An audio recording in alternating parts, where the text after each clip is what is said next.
பெரியவர்கள் அனைவருக்கும் நாம் மாலை வணக்கத்தை தெரிவித்துக் கொண்டு இந்த 2ஆம் நாள் பெரிய புராண நடைப்பயணம், வரலாற்று நடைப்பயணம், ஹெரிட்டேஜ் வாக் என்று நாம் சொல்கின்றோம், அதை நாம் செய்கிறோம். நேற்று ஒரு அன்பர் தான் சில காலத்திற்கு முன்பு கடவுள் நம்பிக்கையெல்லாம் இல்லாமல் இருந்ததாகவும்,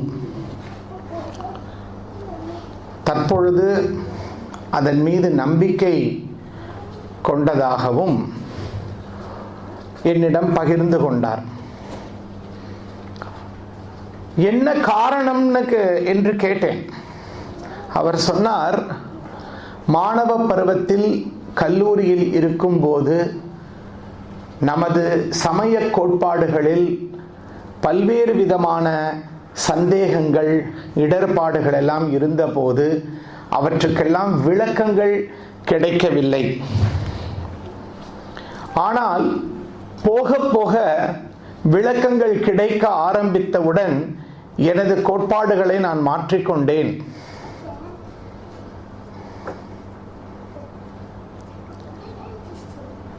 இதுதான் உண்மை. அந்த விளக்கங்கள்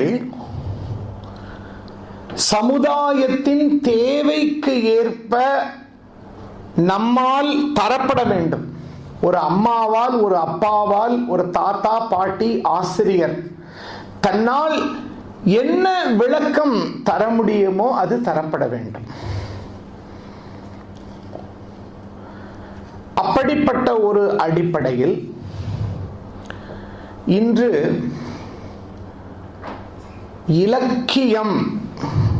இலக்கியம் என்றால் ஒரு நிகழ்ச்சியை அந்த எழுத்தாளர் தன் கற்பனையால் உருவாக்கி இருப்பார். அது சமுதாயத்தில் நடக்கும், யாருக்கு வேண்டுமானாலும் அது நடக்கும். இது இலக்கியம். புராணம் ஒரு மனித வாழ்க்கைக்கு உரிய தத்துவத்தை, வாழ்வியல் நெறியை அந்த மனிதனுக்கு, அந்த சமூகத்திற்கு சொல்வதற்காக அந்த புராணத்தை எழுதிய ஆசிரியர் சில கதாபாத்திரங்களை வைத்துக்கொண்டு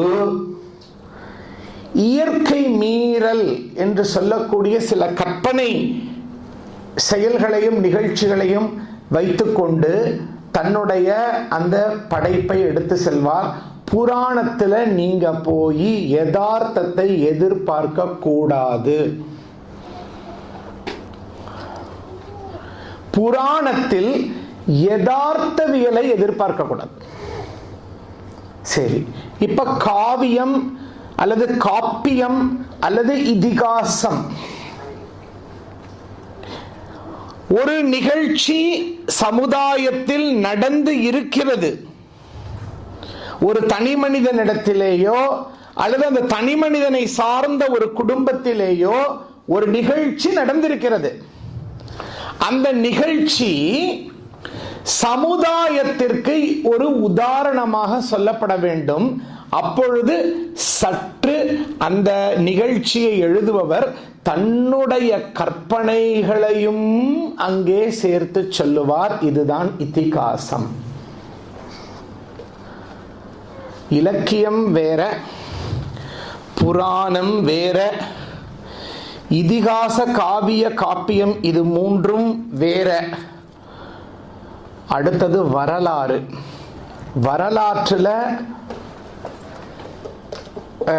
கற்பனைக்கு இடம் இல்லை.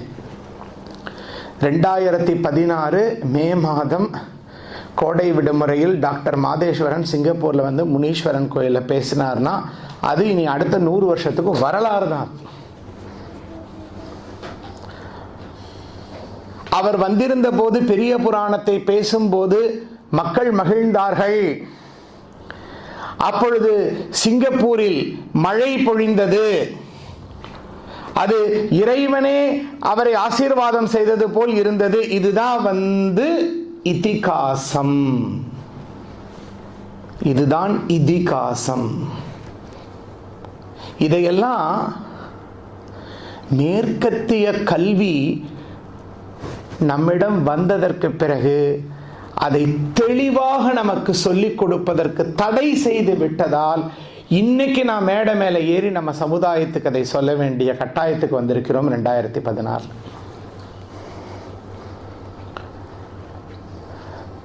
மே மாதம் நான் பேசினேன்னு சொல்லியாச்சுன்னு அது ஹிஸ்டரி. பேசும்போது மழை பெய்தது, அது சிவபெருமானே வாழ்த்தியதாக இருந்ததுன்னு அங்கிருந்த பெரியவங்கெல்லாம் சொன்னாங்கன்னா அது இதிகாசம். பெரிய புராணம், அது புராணம், அது வரலாறு தான். அது இதிகாசம். அது வரலாறும் இதிகாசமும் கலந்த நிலை.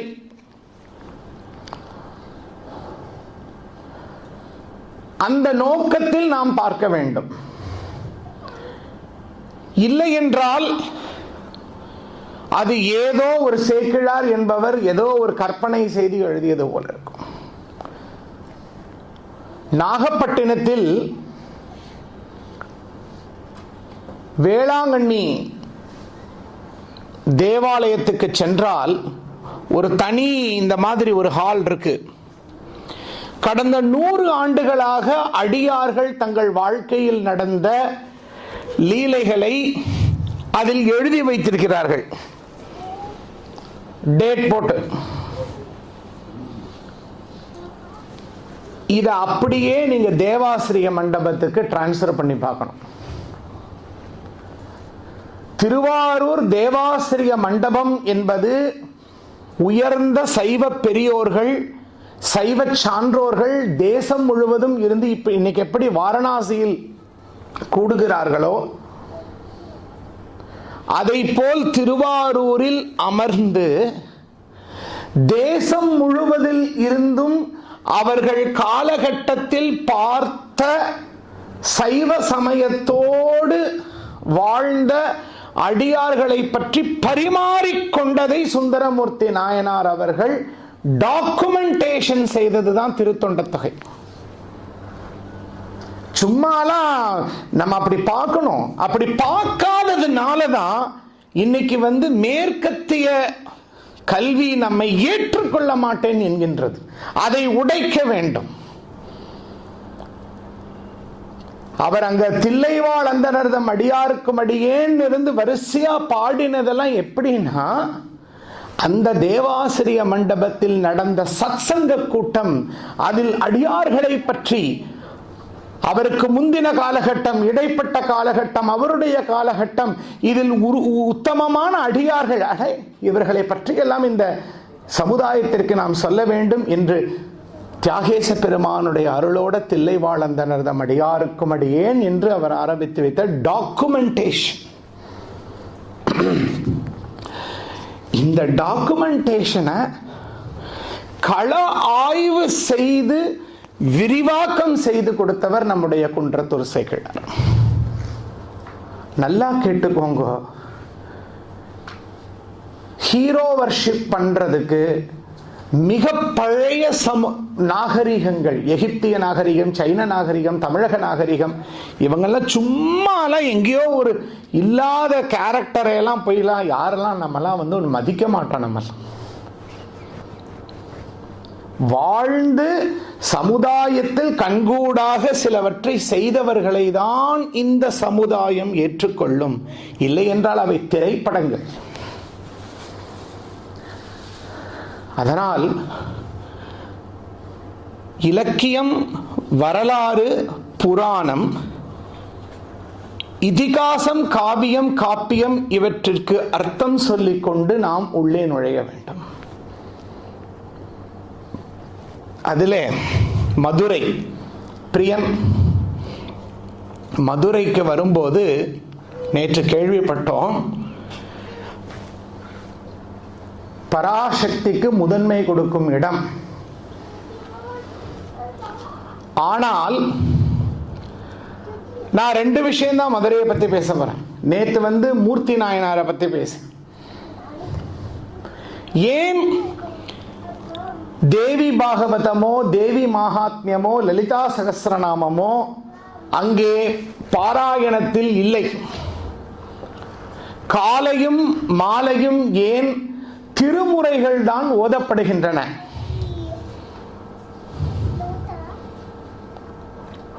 சிலர் சொல்லலாம் அது திருஞான சம்பந்தர்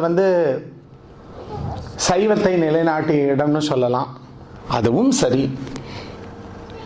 ஒரு உண்மை, மதுரை பதியில் நவராத்திரியில 9 நாட்கள், ஒரு 4 நாட்கள் தான் மீனாட்சிக்கு பெண்மை அலங்காரம். ராஜராஜேஸ்வரி, அன்னபூரணி, மகிஷாசுரமர்தினி 3 அலங்காரம் தான். மீதி 6 நாட்களும் அவள் சிவனாக அலங்கரிக்கப்படுகிறாள். உலகத்தில் எங்குமே நீங்கள் நவராத்திரியின் போது இந்த தத்துவத்தை நீங்கள் பார்க்க முடியாது. பிட்டுக்கு மண் சுமந்தது, நாரைக்கு முக்தி கொடுத்தது, விறகு வெட்டிய படலம், குண்டோதரனுக்கு அன்னக்குழி காட்டி சோரிட்ட படலம்னு அந்த திருவிளையாடல் புராணத்தில் இருந்து சில நிகழ்ச்சிகளை எடுத்து மீதி 6 நாட்களும் அன்னை மீனாட்சி சோமசுந்தர கடவுளாக அலங்காரம் செய்யப்படுவது மதுரையில் மட்டும்தான். என்ன காரணம்? அதுக்கும் இந்த திருமுறைகள் மட்டும் ஏன் அங்க ஓதப்படுகின்றன? ஏன் அந்த இடத்து திருக்கல்யாணம் மட்டும் மிகவும் விசேஷம்? எல்லா ஊர்லயும் திருக்கல்யாணம் நடக்குது. இந்த போன மாசம் பங்குனி உத்தரத்துல கபாலீஸ்வரருக்கும் கற்பகாம்பிகைக்கும் திருமணம் நடந்தது. ஆனால் சித்திரையில் அந்த மீனாட்சிக்கு நடக்கக்கூடிய கல்யாணம் மட்டும் ஏன்? இந்த மண்டபத்தில் கூட இந்த மீனாட்சி கல்யாணத்தை தான் வரைந்து வைத்திருக்கிறார்கள். கல்யாண பத்திரிகையில் மீனாட்சி கல்யாணத்தை தான் போடுகிறார்கள். ஏன்? இந்த இடத்துல ஒரு விஷயம், தங்கம், பிரியன் தங்கம்,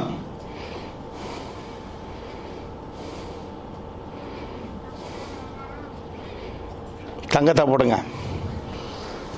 எல்லாம் சிங்கப்பூர்ல இருந்து முன்னெல்லாம் வரும்போது தங்கம், இன்னைக்கு தங்கத்தை எல்லாம் நினைச்சு பார்க்க முடியாத விலையெல்லாம். இந்த தங்கம் இப்ப நான் உங்களுக்கு சொல்லக்கூடியது உருவகம். எப்படி மாணவர்களுக்கு நாங்கள் சொல்கிறோம், இதுதான் சுத்த சிவம். சுத்த சிவம் எங்க? அந்த ஜுவல்லரியை போடுங்க. ஜுவல்லரி அதுதான் சக்தி.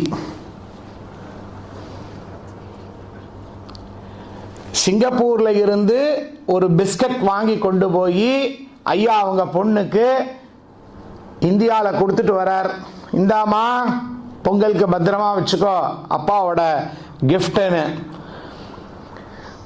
அடுத்த தீபாவளிக்கு போய் என்னம்மா எல்லாம் பத்திரமா வச்சிருக்கியா? இல்லப்பா, எல்லாத்தையும் லலிதா ஜுவல்லரியில போய் கம்ப்ளீட்டா சேஞ்ச் பண்ணிட்டேன், வளையல் அட்டிகை எல்லாம் பண்ணியாச்சு. அந்த தங்கம் தங்க நகையாக மாற்றம் பெற்றிருக்கின்றது. அந்த சிவம் அதனுள் இருந்து சக்தியாக அந்த சிவம் வெளிப்பட்டு விட்டது. அரிசி சாதமாக மாறியிருக்கிறது, களிமண் பானையாக மாறியிருக்கிறது, மரம் மர யானையாக மாறியிருக்கிறது. அதைத்தான் திருமூலர் சொன்னார், மரத்தில் மறைந்தது மாமத யானை.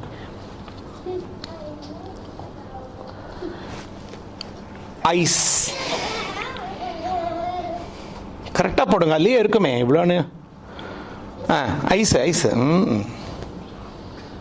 அண்டார்டிகா, ஆர்டிக் பகுதிகளில் கடல் பனியாக உறைந்து அந்த உறைபனி மீண்டும் கடலாக மாறுகிறது. இத அப்படியே நம்மளுடைய பிறவி இறப்பு பிறவி இறப்பு சுழற்சிக்கு நீங்க பொருத்திக்கோங்க. சுத்த சிவம் சக்தி சக்தியா மாறியாச்சுனாலே பஞ்சபூத கட்டுப்பாட்டுக்குள்ள தேகம் கண்டிஷன்ஸ் விடுறது. அரிசியா இருக்கிற வரைக்கும் பிரச்சனை இல்லை. இந்த ரூம்ல மூட்டையை வைக்கலாம், கீழே மூட்டையை வைக்கலாம், ஏன் வெளியில கூட கொண்டு போய் மலையில ஒரு நாள் கூட நனைய விடலாம், அடுத்த நாள் எடுத்து காய போட்டுடலாம். ஒன்ஸ் ஒரு படி எடுத்து குக்கர்ல சாதம் பண்ணி வச்சிட்டீங்கன்னா மேக்சிமம் 24 மணி நேரம், அவ்வளவுதான். அதனாலதான் ஐயா லிங்க திருமேனியாக பார்த்தார்கள். அதற்கு எந்த விதமான கட்டுப்பாடும் கண்டிஷனும் எதுவுமே கிடையாது. நீங்க பட்டு சாத்தினாலும் ஒண்ணுதான், வெறும் ஒரு கிழிஞ்ச ஆடைய சாத்தினாலும் ஒண்ணுதான். முழுக்குன்னு இப்படி இருக்கும், அவ்வளவுதான். அது தோற்றத்தின் சகல தோற்றத்தினுடைய குறியீடு. உலகம் முழுவதும் கிடைத்திருக்கின்றன சிவலிங்கங்கள். அது சக்தியா மாறியாச்சுன்னா சலனத்துல வடிவம் போடுங்க. மீனாட்சிய முடிஞ்சு போச்சு.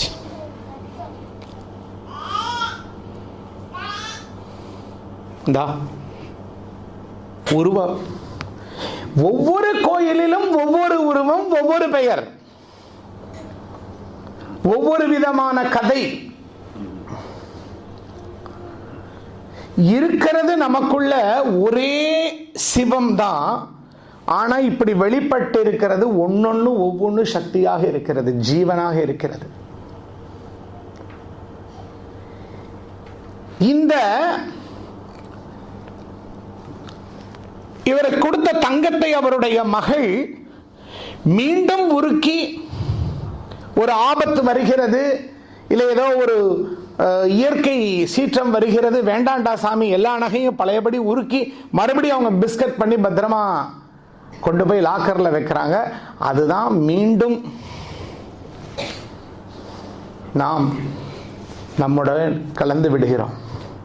அந்த பனி கட்டி உருகி அட்லாண்டிக் கடலோடு, அதுவும் அட்லாண்டிக் கடலாக மாறி விடுவதைத்தான் சிவபூஜை. அதைத்தான் காமாட்சி பிரியன்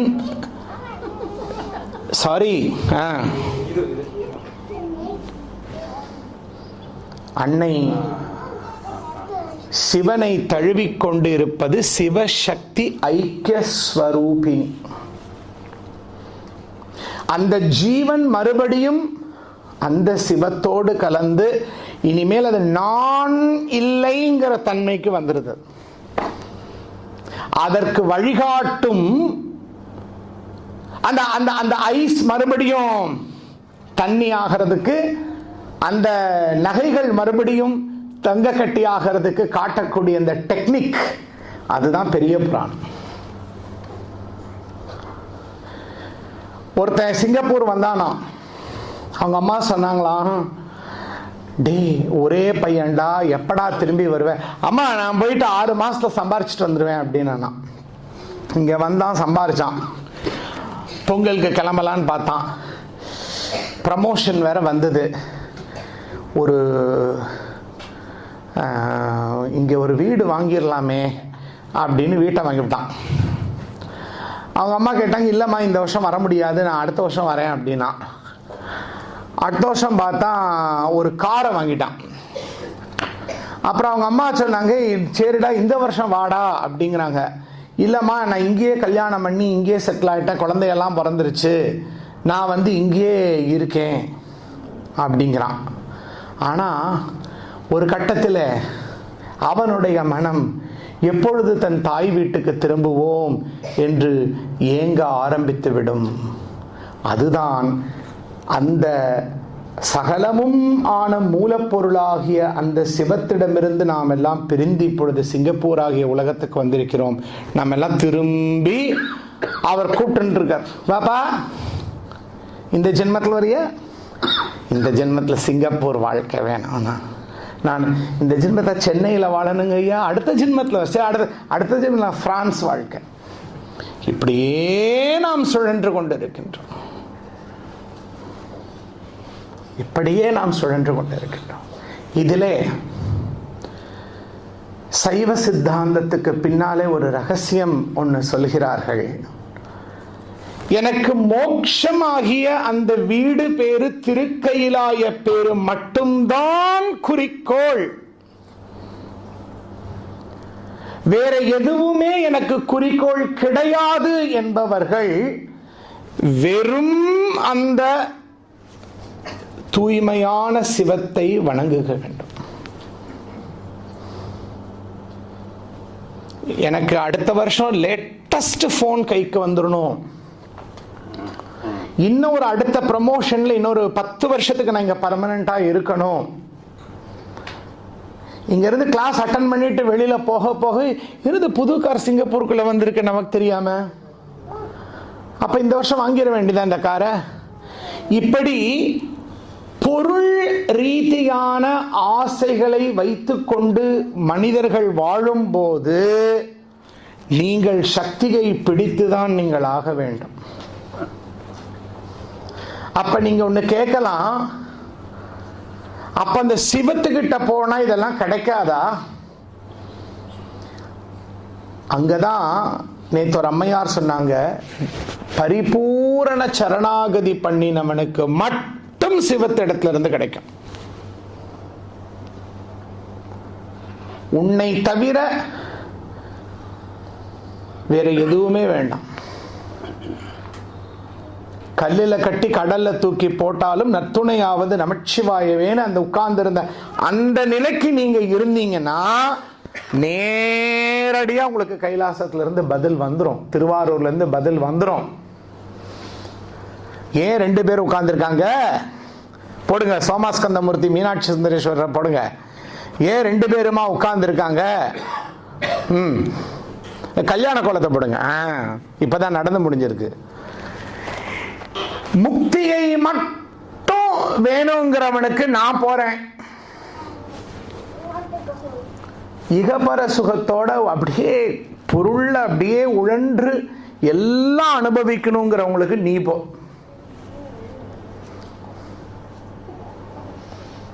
அந்த சிவமும் அந்த சக்தி ஆகிய இந்த ஜீவனும் இணைகிறது. இப்போ நான் சிவத்தை பற்றி பேசிக் கொண்டிருக்கின்றேன், நீங்க அப்படியே கேட்டுக்கொண்டு உங்களுக்குள்ள ஒரு சந்தோஷம் பிறக்கிறது, அந்த ஞானம். நேற்று சிலர்லாம் சொன்னீங்க, இப்படிதான் பெரிய புராணத்தை பார்க்கணும், எனக்கு இப்ப ரொம்ப சந்தோஷமா இருக்கு. அந்த ஞானம் தான் நடுவில் இருக்கக்கூடிய குமரக்கடவுள். இது இல்லற தர்மத்தை காட்டக்கூடிய மூர்த்தி. எல்லா சிவக்ஷேத்திரத்திலையும் தமிழகத்தில் சோமாஸ்கந்த மூர்த்தி. நமக்கு இனிப்புல சோமாஸ்னு ஒன்று உண்டு, அது ஸ்ரீலங்காக்காரங்களுக்கு தெரியுமான்னு தெரியாது. சோமாஸ்னா நடுவில் இனிப்பை வைத்திருப்பார்கள், 2 பக்கம் அச்சை போட்டு இப்படி அமுக்குவாங்க. சிவனு சக்தி சேர்ந்து நடுவில் ஆனந்தமாக இருப்பது முருகன். அதனாலதான் சோமாஸ்கந்த மூர்த்தி. இத இன்றைய வாழ்க்கை ரீதியில பாத்தீங்கன்னா, கணவன் மனைவியாக ஒரு ஆணும் பெண்ணும் இணைவது நல்ல ஒரு மகனையோ மகளையோ பெற்றெடுத்து சமுதாயத்திற்கு தருவதற்காக மட்டும்தான். இல்லறத்தினுடைய பலன் நல்லதொரு மகவை பெற்று சமுதாயத்திற்கு அளித்து வளர்த்து கொடுத்தல். அதனாலதான் முருகன் நடுவுல. சிவனுடைய முக்கோண எந்திரம் மேல் நோக்கிய முக்கோணமும் தேவியுடைய கீழ் நோக்கிய முக்கோணமும் இணைந்ததுதான் சடாட்சர எந்திரம். இதுக்கு அந்த ப்ரீவியஸ் போட்டோ போடுங்க. இல்ல இன்னொன்னு தனி மீனாட்சி ஒரு தீர்ப்பா பாருங்க. இல்லப்பா இன்னொன்னு பிரியன், நீங்க அதை பார்த்து போடணும். சரி.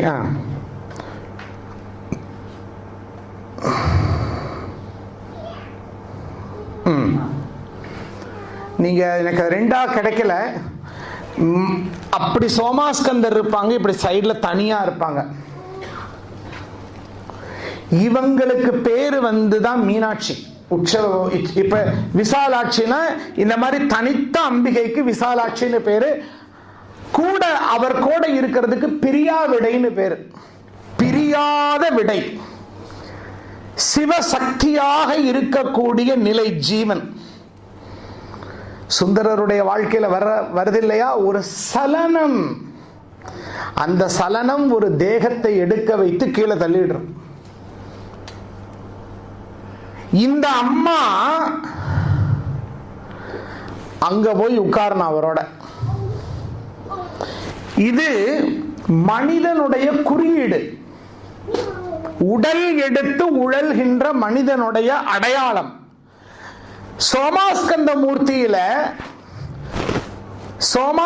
மூர்த்தியில எம்பெருமானோடு இணைந்து அமர்ந்திருக்கக்கூடிய அந்த கோலம்,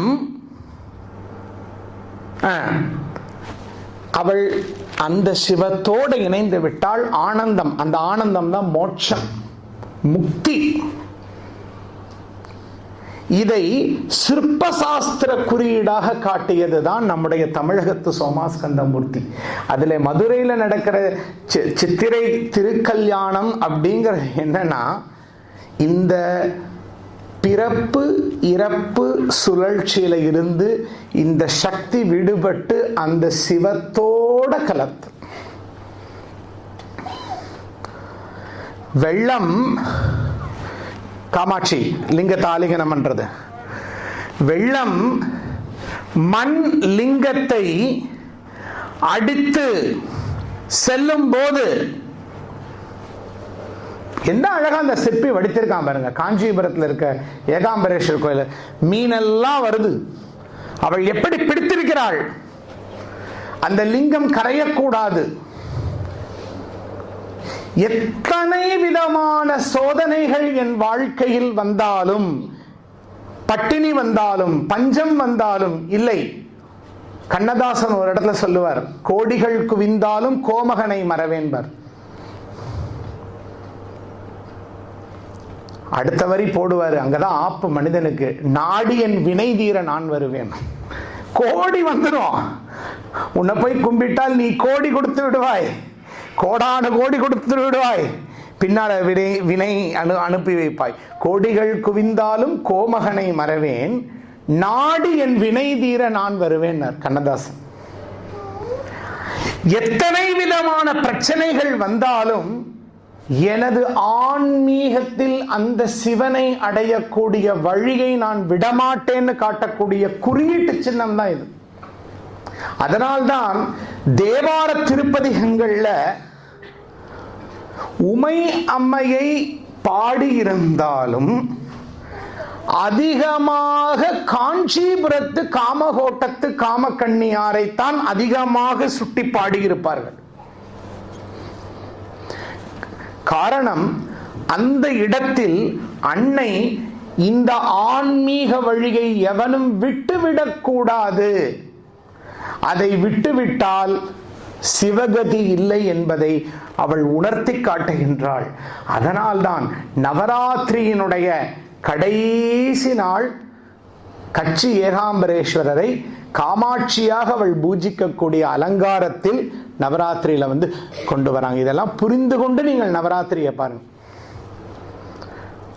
நவராத்திரியில கடைசி அலங்காரம் அதுதான். கம்பாநதி பூஜைன்னு போடுவாங்க போர்டு. அந்த சிவலிங்கத்துக்கு அவ பூஜை பண்ணக்கூடியது, சிவலிங்கத்தை ஆலிங்கனம் செய்து கொண்டிருப்பது.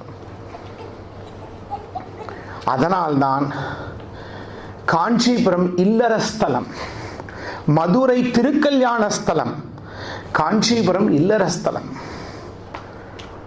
அங்கே இப்ப மதுரைக்கு வரோம். இப்போ எப்படி சிவன் அதுல இருந்து நம்மலாம் பிரிஞ்சு வந்துட்டோம், அதுக்கு உதாரணங்கள் காட்டியாச்சு. தங்கத்தையும் அரிசியையும் களிமண்ணையும் எல்லாத்தையும் காட்டியிருக்கோம். நம்ம மீண்டும் அங்க திரும்பணும். இந்த நிகழ்ச்சியை காட்டக்கூடிய இடம் மதுரை. அதுல பெரிய புராணம் எங்க வருதுன்னா, வெறுமனே பக்தி பண்றதாலோ பஜனை பண்றதாலேயோ பூஜை செய்வதாலேயோ அபிஷேக ஆராதனைகள் செய்வதாலேயோ பேசுவதாலேயோ பாராயணங்கள் செய்வதாலேயோ க்ஷேத்ராடனங்கள் செய்வதாலேயோலாம் அந்த சிவத்தை நீங்கள் பார்த்துவிட முடியாது.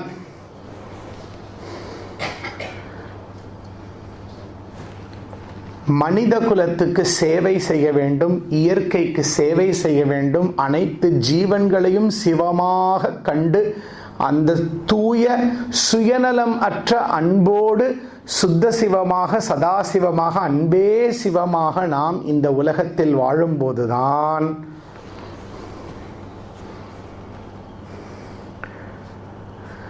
காசி மகாத்மியத்தில் வரும், பார்வதி ஈஸ்வரனை திருமணம் செய்து கொண்டு முதலிரவுக்கு செல்கிறாள். கைலாசத்தில் அவளுக்கு ஒரே ஆனந்தம், தான் நினைத்தவனை மனம் முடித்து விட்டோம். அங்கு சென்று கதவு அடைக்கப்படுகிறது. சுவாமியை போய் நமஸ்காரம் பண்றா, பாதத்தை இப்படி எந்திரிச்சு பார்த்தா பயந்து பின்னால் வந்தாச்சு அந்த அம்மா. காலையில மாப்பிள்ளை கோலத்துல இருந்தவர் இங்க மண்டையோடை அணிந்து கொண்டு மயான சாம்பலை பூசிக்கொண்டு கழுத்தில் பாம்பை வைத்துக் கொண்டு, இது என்னடா இது, ஐயோ ஏமாந்துட்டோமோ. இன்னைக்கு பல கல்யாணம் அப்படித்தானே இருக்கே. அம்மா அப்பவும் சொன்னாலே, மேனை அப்பவும் சொன்னாலே, ஹிமவான் அப்பவும் சொன்னாரே இந்த ஆளை நம்பாதேன்னு. நான் எதிர்த்துல வந்து கல்யாணம் பண்ணியிருக்கேன், என்ன பார்க்கிற அப்படின்னாரு. ஐயோ இது என்ன இப்படி பேசுறார் அப்படின்னு.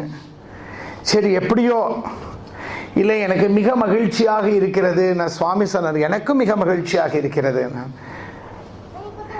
எனக்கு ஏன் மகிழ்ச்சியாக இருக்கிறது நீங்க சொல்ல மாட்டீங்களா? சொல்லு. நான் நினைத்தபடி உங்களை திருமணம் செய்து கொண்டேன், உங்களை அடைந்து விட்டேன் அப்படின்னா. அப்ப சுவாமி சொன்னாரா, நீ என்னை 25% தான் தேவி அடைந்திருக்கிறாய், இன்னும் 75% நீ என்னை அடையவில்லை. இந்த அம்மாவுக்கு வாரித்திக்கு போட்டது அபர்ணா. அபர்ணான்னு லலிதா சகஸ்ரநாமத்தில் ஒரு நாமம் உண்டு. வெறும் இமயமலையில் உதிர்ந்து காய்ந்த இலைகளை உண்டு கொண்டு சிவபூஜை செய்து அவனை அடைந்தவள். காளிதாசனுடைய குமார சம்பவத்தை நீங்கள் படித்து பார்க்க வேண்டும். அந்த சிவபெருமான் காமதகனம் செய்து விட்ட பிறகு அவர் தவம் செய்யும் போது இந்த பார்வதி எப்படியெல்லாம் அந்த சிவனுக்கு பணிவிடை செய்து அவருடைய ஒரு கடைக்கண் பார்வையை தன் மீது விழுவதற்கு முயற்சி செய்கிறாள் என்று காளிதாசன் வர்ணிப்பதை நீங்கள் படித்து பார்க்க வேண்டும். குமார சம்பவத்தில் ஒரு க்ஷணம் என்னை இப்படி பாத்திர மாட்டாரா சுவாமி? அப்படி இருக்க வேண்டும் நம்முடைய பக்தி. அப்போ நான் உங்களை முழுமையாக அடையவில்லையா? இல்லை தேவி. சரி சொல்லுங்கள், உங்களை முழுமையாக அடைந்து அந்த சிவசக்தி ஐக்கியஸ்வரூபிணியாக நான் மாறணும், நானும் நீங்களும் ஒரே நிலைக்கு வரணும், நான் என்ன பண்ணணும்? அனைத்துமாக நான் இருக்கக்கூடிய தன்மையை நீ உணர்ந்து நீ அனைத்து உயிர்களுக்கும் அறம் பல செய்வாயாக, அனைத்துள்ளும் அனைத்து ஜீவன்களுள்ளும் என்னை நீ காண்பாயாக. அம்மா வந்து உட்கார்ந்த இடம்தான் காஞ்சிபுரம். கட்சி காம கோட்டத்து காமக்கண்ணியார் ஏகாம்பரேஸ்வரர் தந்த ஒரு நாழி நெல்லை வைத்துக்கொண்டு 32 தர்மகாரியங்களை இன்று செய்து கொண்டிருக்கிறாள் இந்த உலகத்திற்கு. அதுதான் இல்லறஸ்தலம். மக்கள் அங்கிருந்துதான் பெரிய புராணம் வருகிறது. வெறுமனே பூஜை செய்து கோயிலில் மணிக்கணக்காக உட்கார்ந்து கொண்டு கைலாயத்துக்கு சென்றவர்கள் அங்க யாருமே எல்லாம் இல்லை. ஆனால் இவை எல்லாம் ஒவ்வொரு வழிகள். ருத்ரம் சமக்கம் பாராயணம் செய்து அதன் மூலம் அதில் சொல்லப்பட்டிருக்கக்கூடிய ஆழ்ந்த கருத்துக்களை உணர்ந்து அனைத்தையும் சிவமாக பார்த்தவர் அந்த உருத்திர பசுபதி. பாராயணம் செய்தால், அதனாலதான் சேக்கிழார் கரெக்டா நம்ம இப்ப 2016 நினைச்சுதான் அந்த வார்த்தையை போட்டிருக்க, உலகெல்லாம் உணர்ந்து ஓதற்கு அறியவன். It is very difficult to understand and do the பாராயணம். இங்கிலீஷ்ல அதை உணர வேண்டும். என்ன சொல்லி இருக்காங்க, இந்த நாயன்மாரை பற்றி என்ன சொல்லப்பட்டிருக்கிறது, இந்த தேவாரத்தில் இந்த திருத்தலத்தை பற்றி அப்பரோ சம்பந்தரோ சுந்தரரோ இல்ல திருவாசகத்துல மணிவாசகரோ என்ன கருத்தை சொல்லி இருக்கிறார். இன்னைக்கு நம்ம டீச்சர்ஸ் நாங்க சொல்றோம், டேய் புரிஞ்சு கான்செப்ட புரிஞ்சு டெக்ஸ்ட் புக்க பாரு.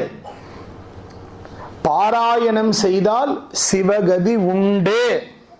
அதனால்தான் வர வர பாராயணங்கள் அதிகமாகிக் கொண்டிருக்கின்றன. ஏகதின பாராயணம், ஒரே நாள்ல திருவாசகம் முற்றோதல் பண்றாங்க எல்லா இடத்துலையும், நீங்களும் பண்றீங்கன்னு கேள்விப்பட்டு. அதை உணர்ந்து பண்ணும் போது நம்முடைய அந்த முன்ஜென்ம வாசனைகள் கழியும். அது கழியறதுக்கு மருந்து என்னன்னா சேவை. ஹோம காரியங்கள், மறைகளில் சொல்லப்பட்டிருக்கக்கூடிய பல்வேறு விதமான யாகங்கள், இதையெல்லாம் முறைப்படி செய்து அதை எம்பெருமானுக்கு அர்ப்பணித்து அதன் மூலம் உலக சேமத்துக்காகவே தன்னை அர்ப்பணித்துக் கொண்டு விட்டால் அதன் மூலமும் அந்த குஞ்சித பாதத்தின் அருள் கிடைக்கும். சோமாசி. வெறும் குருநாதன் சொன்னவற்றை கேட்டுக்கொண்டு குருநாதன் சொன்னபடி நடந்தால் அந்த குஞ்சித பாதத்தின் தரிசனம் எனக்கு கிடைக்கும். சேரமான் பெருமாள் நாயனார் அவரும் பெரிய மற்றதெல்லாம் ஒன்றும் செய்யல. சுந்தரமூர்த்தி நாயனார் என்ன சொன்னாரோ அதை செய்தார். அப்பர், சம்பந்தர், சுந்தரருடைய அடியார்கள் அந்த குருநாதர்கள் என்ன சொன்னார்களோ அதை செய்து அவர்களும் ரொம்ப அழகா சம்பந்தர் சிவஜோதியில் கலக்கக்கூடிய இடத்துல அது வாரியார் சுவாமிகள் அவரை மானசீகமாக ஏன்னா அடியனுக்கு பெரிய புராணத்துக்கு ஃபர்ஸ்ட் ஏபிசிடி போட்டுட்டது திருவருட்செல்வர் கல்கி தான். யாரெல்லாம் சம்பந்தரோட உள்ள போக முடியுமோ போனாங்க. ரொம்ப அழகா எழுதுவாரு, போக விரும்பாதவங்க வெளியில நின்னாங்க. அந்த கேட்டகரி விட்டுருங்க, இந்த போக விரும்பாதவங்க கேட்டகரி விட்டுருங்க, போக முடியாதவங்க அதுக்கு வெளியில நின்னாங்க. போக முடிந்தவர்கள் அவரோடு சென்றார்கள். இந்த போக விரும்பாதவர்கள் கேட்டகரிக்குள்ள நம்ம வந்துடக்கூடாது. அதுதான் பெரிய புராணத்துடைய எண்டு. போக முடியல, பரவாயில்ல, இந்த வருஷம் உனக்கு சான்ஸ் கிடைக்கல சிங்கப்பூர்ல பேச, அடுத்த வருஷம் ட்ரை பண்ணலாம். எனக்கு சிங்கப்பூர்லாம் பேசலாம் இஷ்டமே கிடையாது. என்ன அழகான வார்த்தை வாரியார் பயன்படுத்தி இருக்கிறார் அந்த இடத்துல. போக விரும்பாதவர்களும் அதை பார்த்து கொண்டு நின்றார்கள். அந்த ஜோதி மறைந்ததும்பர். குஞ்சித பாதத்தின் தரிசனம் யாருக்கும் கிடைக்கும். ஒரு அடியார் ஜெர்மனியை சேர்ந்தவர் திருவாசகத்தை ஜியு போப் மொழிபெயர்த்ததை படித்துவிட்டு தன்னை இந்துவாக மாற்றிக்கொண்டு திருவனந்தபுரத்தில் இந்துவாக மாற்றிக்கொள்ளக்கூடிய, இது யாருக்காவது இன்ஃபர்மேஷன், தன்னை இந்துவாக யாரும் மாற முடியாது. இருந்தாலும் இப்போ நம்ம நடைமுறை இருக்கு, திருவனந்தபுரத்தில் அதுக்குன்னு ஒரு அமைப்பு இருக்கு. நீங்க அங்க போய் சில கர்மாக்கள் செய்து முற்றிலுமாக உங்களை இந்து சமயத்துக்குள் கொண்டு வந்து நாமகரணம் எல்லாத்தையும் மாற்றிக்கொண்டு சர்டிபிகேட் உங்களுக்கு கொடுத்துருவாங்க. நீங்க எந்த ஆலயத்துக்கு சென்றாலும் அந்த சர்டிபிகேட்டை காட்ட உள்ள போய் மூர்த்தியை போய் பார்க்கலாம். அவர் வந்தார் மதுரை பல்கலைக்கழகத்துக்கு. அவரும் அவங்க 4 பேர் வந்தாங்க. மீனாட்சி சுந்தரேஸ்வரரை பார்க்க வேண்டும். நாங்க மீனாட்சி சுந்தரேஸ்வரர் கோயிலுக்கு போனா இவர்கள் எல்லாம் வெளிதேசத்தவர்கள், இவர்களையெல்லாம் உள்ள விட முடியாது. வேணா கோயிலுடைய அழகை பார்க்கலாம், சிற்பங்களை பார்க்கலாம், மீனாட்சியும் சொக்கநாதரையும் பார்க்க முடியாது. இவங்க கேட்டாங்க உற்சவமூர்த்தியாவது பார்க்குறோம், உற்சவமூர்த்தியோட அந்த உள்ளுக்குள்ள நீங்கள்லாம் நுழைய முடியாது. அப்போ அடியேனுடைய பேராசிரியர் மகாதேவன், அப்ப பெரிய புராணம், அவர் ரொம்ப ஸ்ட்ரிக்டானால மிலிட்ரியிலிருந்து வந்தவர், ஹெச்ஓடியா. அப்ப இப்படிதான் பேசினார். அப்ப பெரிய புராணம் சொன்னதெல்லாம் பொய்யா அப்படின்னார். இவங்க எல்லாம் பெரிய புராணம் என்ன சொல்லிச்சு அப்படின்னாங்க. அப்பாலும் அடி சார்ந்தார்னாங்க. அப்பாலும் அடி சார்ந்தார்னா சேர சோழ பாண்டிய நாடுகளுக்கு அப்பாலும் எங்கெங்கெல்லாம் மனிதகுலம் இருக்கிறதோ அவர்கள் அந்த மூலப்பொருளை நினைத்து உண்மையாக அன்பு செய்தால் அவர்கள் எல்லோரும் இந்த அடியார் கூட்டத்தில் ஒன்றுங்கிறத நம்ம பொய்யாக்கணுமா தமிழ்நாட்டில் அப்படின்னு ஒரு கொஸ்டின். அப்ப அவங்க என்ன சங்கம் வளர்ந்த இடம் இல்லையா, சும்மா விட்டுடுமா? அடுத்த கேள்வி, அப்பாலும் அடி சார்ந்தாருங்கிறது அதுக்கு தகுதி இருந்தால் தானே அந்த அந்த கூட்டத்துக்குள்ள நுழைய முடியும்.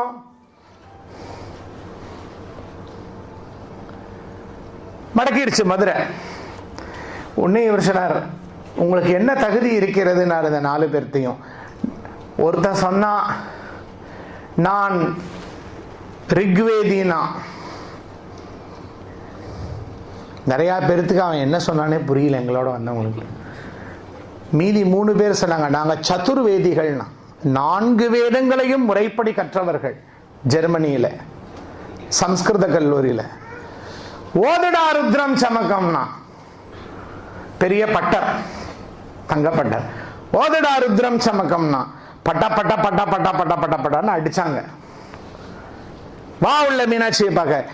இதுதான் அப்பாலும் அடி சார்ந்த. அந்த தகுதியோடு நீ வா, அந்த தகுதியை நீ வளர்த்துக்கொள். மதுரை எம்பதியில் 1994 நடந்த நிகழ்ச்சி. பெரிய புராணத்தில் அதுக்கு குறிப்பிட்ட ஒரு உதாரணம் இல்லை.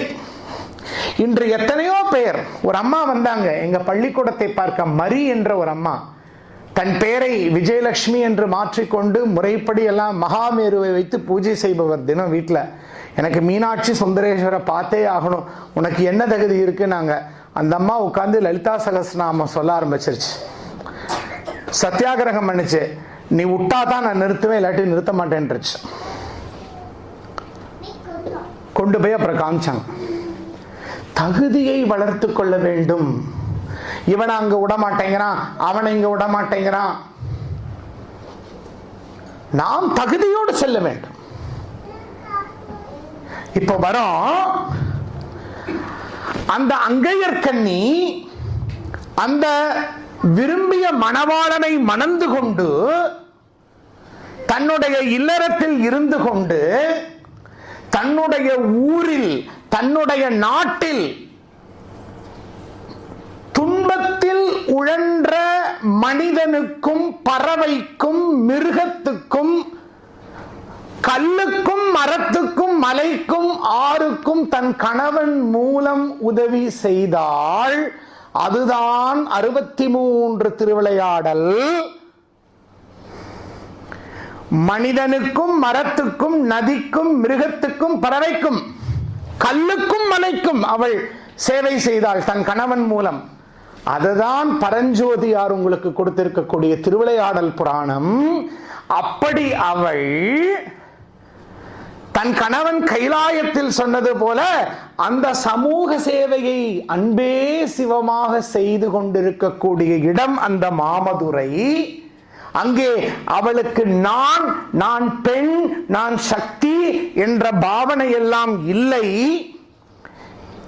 அதனால்தான் அங்கே சக்தியுடைய ஸ்தலமாக இருந்தாலும் அவள் சதா சிவத்தை நோக்கி சேவையில் இருப்பதால் அங்கே திருமுறை பாராயணங்களும் அவளுக்கு அலங்காரத்திலும் சோமசுந்தர கடவுளுடைய அலங்காரத்தையும் அங்கே அந்த சந்நிதியில் வைத்திருக்கிறார்கள்.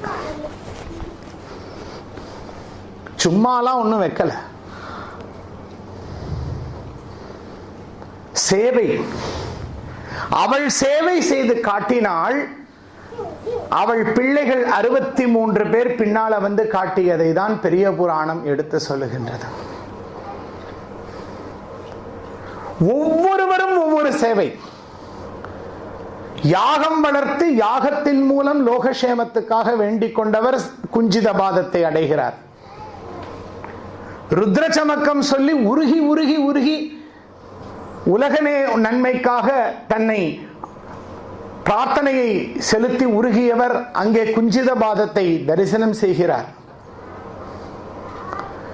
சட்டி பானைகள் செய்து ஏழை எளியவர்களுக்கும் அந்த சட்டி பானையை இலவசமாக கொடுத்தவருக்கும் அந்த குஞ்சித பாதம் கிடைக்கின்றது. நெய்த பருத்தி ஆடையை, பட்டு ஆடையை ஊர் ஊராக எடுத்து சென்று ஏழைகளுக்கும் அனாதைகளுக்கும் வாரி வழங்கியவனுக்கும் அந்த குஞ்சித பாதம் கிடைக்கின்றது. மிகப்பெரிய மிராசுதார் மிட்டாதாராக இருந்து சென்னல் கழனிகளில் கிடைத்த வருவாயை வைத்து அன்னதானம் செய்தவனுக்கும் அங்கே குஞ்சித பாதம் கிடைக்கின்றது. மனைவியுடைய தாலியை 2 விதமா இங்க வருது பிரச்சனை. திருவொற்றியூர், திருக்கடவுர். அங்கே திருக்கார்த்திகை நாளன்று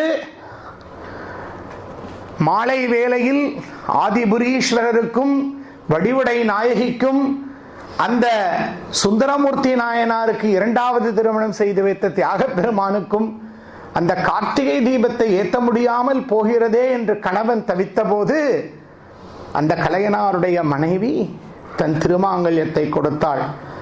எங்க வந்து பெண்கள் ஆண்களோட சேர்ந்து அந்த சமய வழியில போகணுங்கிறதோட அந்த பிராக்டிகாலிட்டியை வந்து காட்டுகிறார்கள். இந்தாங்கோ தாலியை கொண்டு போய் வித்துட்டு வாங்கோ, எண்ணெயை வாங்கிட்டு வாங்கோ, போய் விளக்கேற்றிட்டு வாங்கோ.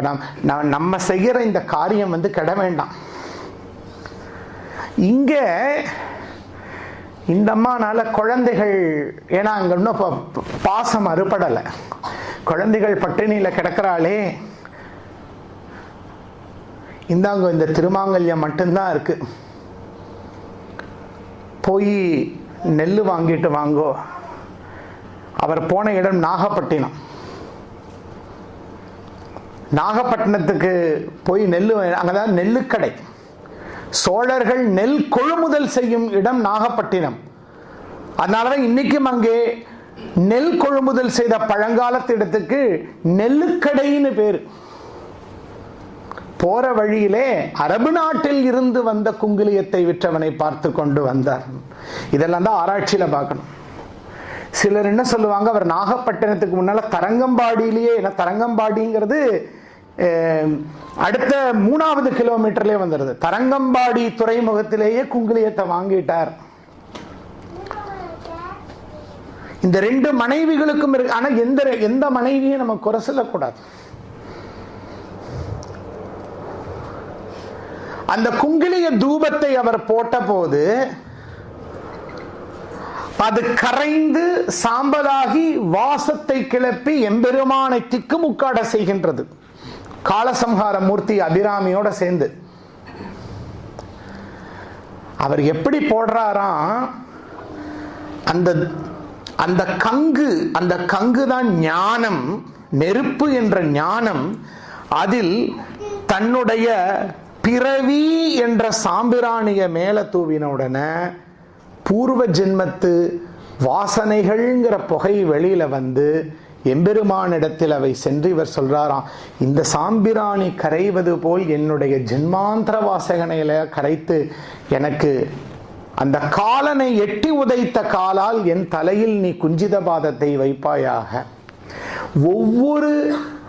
ஒவ்வொரு சடங்கை நீங்கள் வீட்டிலும் கோயிலிலும் செய்யும் போது அதை உணர்ந்து அதை நீங்கள் சுவாமிக்கு நீங்கள் சமர்ப்பணம் பண்ண வேண்டும் என்று பெரிய புராணம் சொல்லுகின்றது. கணம்புள்ளர் அந்த முடியை திரித்து கடைசியில அந்த விளக்குக்கு கொடுக்கும் போது இந்த முடி என்பது நான் என்கின்ற செல்ஃப் ஈகோ உடைய அடையாளம்.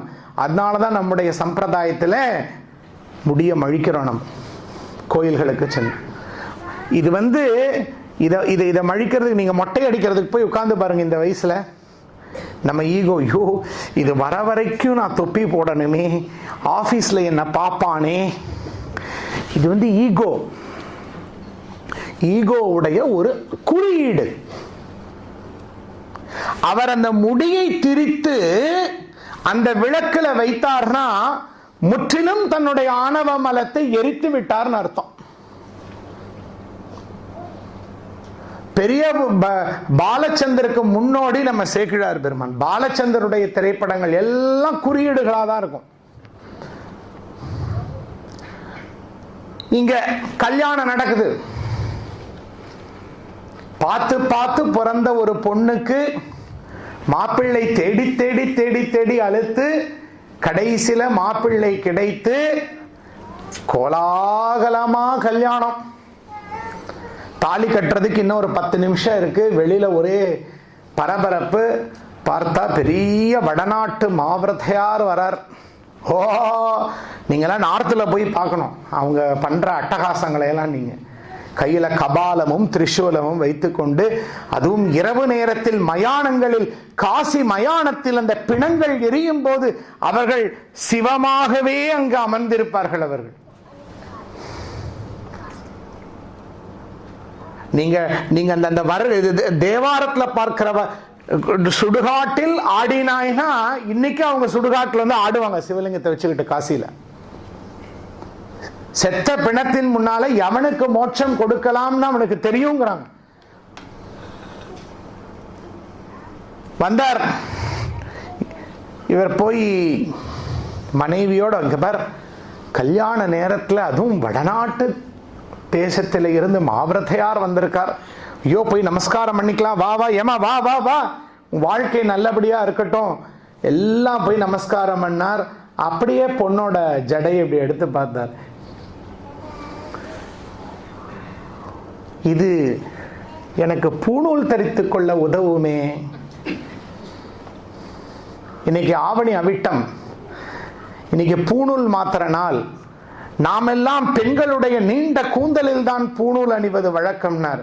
உடனே அப்பா எடுத்து கட் பண்ணி கையில கொடுத்தார். பெண்மையின் கூந்தல் ஆணவ மலத்தின் பிறப்பின் ஒரு குறியீடு. அந்த பெண்ணினுடைய கூந்தலை அறுத்து அவர் மாவிரதையார் கையில் தருகிறார் என்றால் இவருக்கு கல்யாணம் பண்ணணும், அந்த அந்த பற்றுகளை எல்லாம் தாண்டி விட்டார். அன்பர்களே, பெரிய புராண அடியார்களை புரிந்து கொள்வது என்பது ஒரு மிக கடுமையான ஒரு பரீட்சை உங்களுக்கெல்லாம். அதுவும் 2016 வாழக்கூடிய நாம் எல்லாம் ஒரு ஒரு பொண்ணுக்கு நல்லபடியா கல்யாணம் பண்ணி வைக்கிறது கூட பற்றாசார். அது சகலமும் பற்று. அந்த முக்திங்கிறது எப்ப குஞ்சித பாதம்னா அதை தவிர வேறு எதுவுமே இல்லை.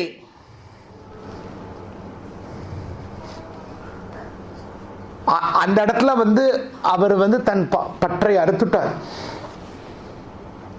இதுல டபுள் ப்ரமோஷன் யாருக்குன்னா அந்த பொண்ணுக்கு. எனக்கு கல்யாணம் ஆகணுங்கிற அந்த எண்ணம் அப்பா சொன்னார். அவள் அந்த நான், என் வாழ்க்கை, என் கல்யாணம், என் இல்லறம், இதுல இருந்து எல்லாம் அந்த பொண்ணு அந்த ஏஜ்லயே அது கழுடுத்து. அதனாலதான் பெரிய புராணம் சொல்றது அவளுக்கு திருமணம் நடந்தது. இப்படிப்பட்ட ஒரு ஆன்மீக உயர்வை கண்ட ஒருத்தியை நான் மனமாற ஏற்றுக்கொள்கிறேன் என்று அவர் ஏற்றுக்கொள்ளும்.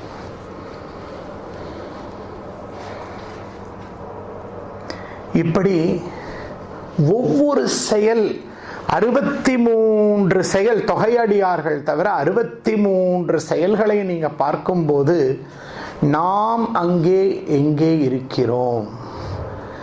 குழந்தை பெற்றுக்கிறீங்க, படிக்க வைக்கிறீங்க, வளர்க்கிறீங்க, நல்ல வேலைக்கு போகுது, நல்ல பையனையோ பொண்ணையோ பார்த்து கல்யாணம் பண்ணி வைக்கதான் முடியுமே ஒழிய நீங்க போய் வாழ முடியாது. அதோட உங்க கடமை வேற. நீங்க அதுக்கு மேல என்ன பண்ண முடியும்? அதுக்கு மேல நம்முடைய பாரத தேசத்துடைய கலாச்சாரம் வர்ணா இதுல வந்து நம்ம சந்நியாசாசிரமம் வந்து விடுறோம். கிரகஸ்தம் முடிஞ்சு ஆணுக்கும் பெண்ணுக்கும் பெற்ற குழந்தைக்கு கல்யாணம் பண்ணி கொடுக்கறதோட இவங்க அடுத்த ஸ்டேஜுக்குள்ள போயிடணும். அந்த குஞ்சித பாதத்தை தரிசனம் பண்றது. ஏதாவது கஷ்டம், மன கஷ்டம், பிரச்சனை, நான் வந்து உதவுறேன், வாமா நீ வாப்பா, உனக்கு என்னப்பா பிரச்சனை, அப்பா அம்மா இருக்கும். இதுதான் நீங்க வந்து நடைமுறை வாழ்க்கையில் இவர்களை எடுத்துக்கொள்வது.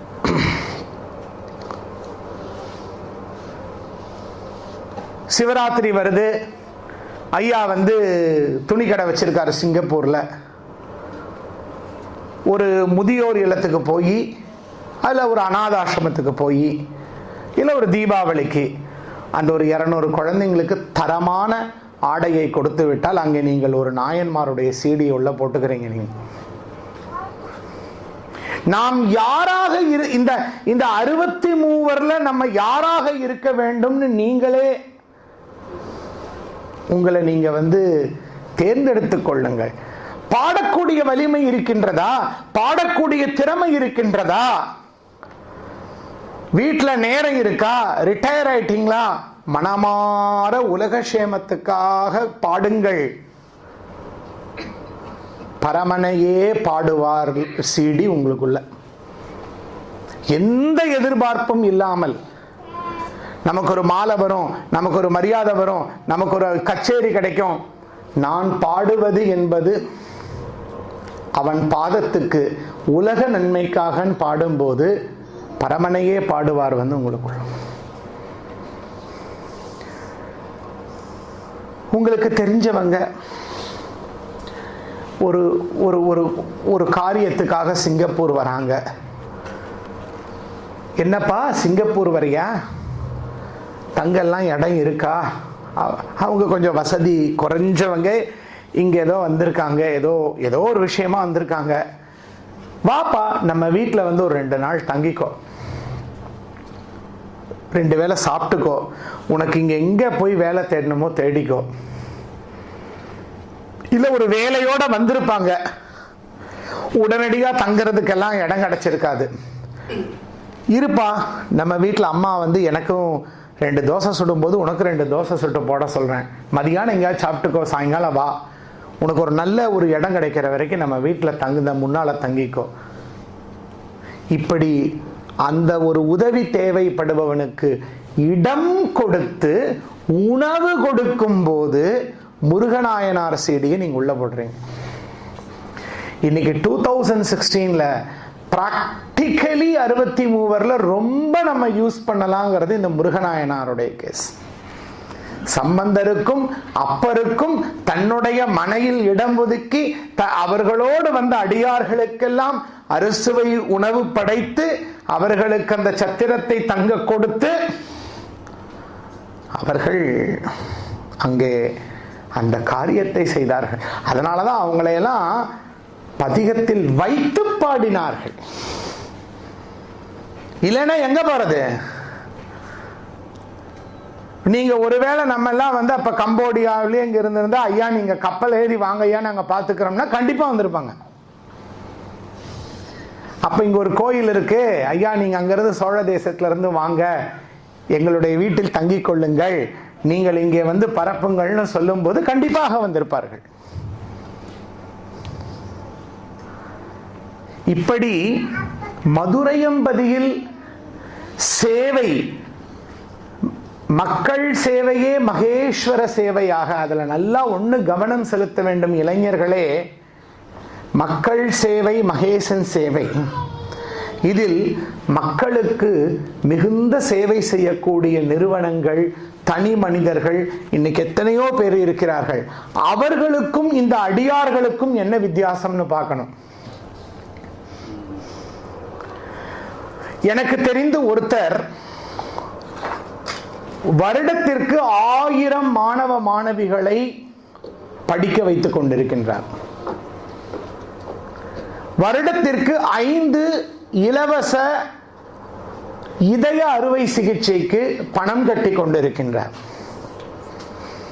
இன்னொரு ஊரில் ஒருவர் சிவராத்திரி அன்று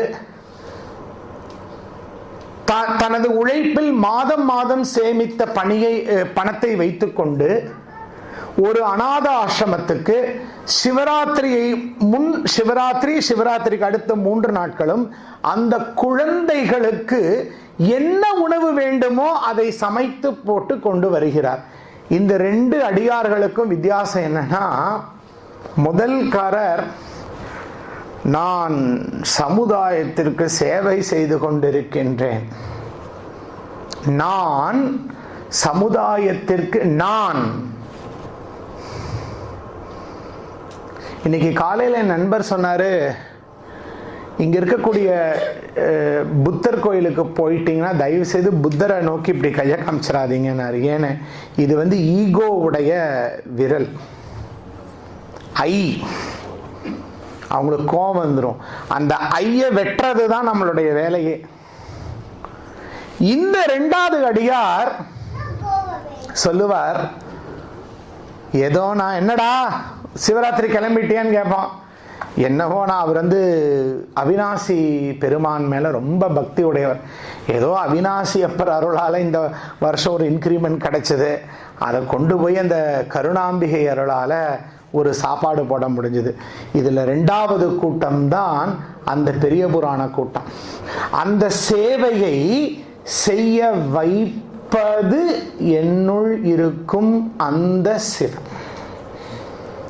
இந்த பணத்தை கொடுத்தது, பதவியை கொடுத்தது, பட்டத்தை கொடுத்தது, எல்லாத்தையும் கொடுத்து அந்த மனித குலத்திற்கு அவன் பெயரால் நான் செய்கிறேன். அதனாலதான் இன்னைக்கு இருந்து என்னுடைய ஆச்சாரியர் சொல்லி கொடுத்திருக்கார், நீ ஒரு ரூபாய் ஒரு பிச்சைக்காரனுக்கு போட்டா கூட தியாகராஜ சுவாமிக்கு அர்ப்பணம்னு மனசுல நினைச்சு போடு. சிவார்ப்பன்.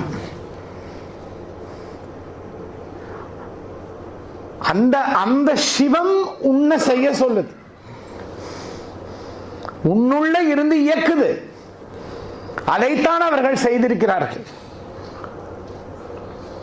சட்டிப்பானையை கொடுத்தாலும், தோலை கொடுத்தாலும், நரம்பை கொடுத்தாலும், எண்ணெயை கொடுத்தாலும், குங்குளியத்தை கொடுத்தாலும், கடைசியில் மீனை கொடுத்தாலும்,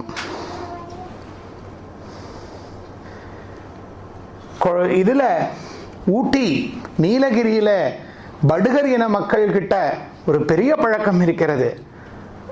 அவர்களுடைய குலதெய்வ வழிபாட்டின் போது வேட்டையாடி கொண்டு வரக்கூடிய விலங்குகளை முதல் பகுதி அவர்கள் குலதெய்வத்திற்கு அப்படியே எடுத்து கொடுத்து விடுகிறார்கள். அதை கொடுத்து ஒரு நாள் கூட சோத்துக்கு வழி இல்லாதவங்களுக்கு பிரித்து கொள்ள வைக்கிறார். இதுல என்கிட்ட ஒரு கேள்வி வந்தது. கண்ணகியும் மதுரையும் ஒன்றும் இல்லை. மதுரையில கிருஷ்ணன் கோயில் தெருன்னு இருக்கு. அங்க போய் அங்காள பரமேஸ்வரி கோயில் எங்க இருக்குன்னு கொஞ்சம் கேளுங்க. ஒரு 2000 வருஷத்துக்கு முந்தின ஒரு கோயில் வீடு. அந்த கோயிலுக்கு வழி வழியா பூஜை பண்றவங்களாம் அதில் உட்கார்ந்துருப்பாங்க சுத்தி. அவங்க வீடெல்லாம் அது வீட்டுக்கு நடுவுலயே கோயில். அந்த தெருவில் நின்றுதான் அந்த அம்மா இந்த மதுரை பதிக்கு யார் தெய்வமோ என் முன்னால் நிற்கட்டும்னு சொன்னாங்க. அப்ப உமை ஒரு பாகமாய் அந்த தெய்வம் நின்றது. நான் மதுராபதி தெய்வம். அதுதான் இன்னைக்கு அந்த அம்மா பேர் அங்காள பரமேஸ்வரி. உள்ள போய் மூலஸ்தானத்துல பார்த்தா உட்கார்ந்த நிலையில அர்த்தநாரீஸ்வரர். எனக்கு ஏன் இந்த பிரச்சனைன்னு கேட்டபோது, முன் ஜென்மத்தில் சிங்கபுரியில் உன் கணவனோடு நீ மகாராணியாக உட்கார்ந்து கொண்டிருந்தாய். அவன் அரசன், சிங்கபுரிக்கு பக்கத்து தேசம் அது மலேசியான்னு நம்ம நம்புறோம். அங்கிருந்து ஒரு நகை வியாபாரி தன் மனைவி நீலியோடு உன் தேசத்துக்கு வியாபாரம் செய்ய வந்தான். அவனை ஒற்றன் என்று நினைத்து விசாரிக்காமல் உன் கணவன் தலையை வெட்டி விட்டான்.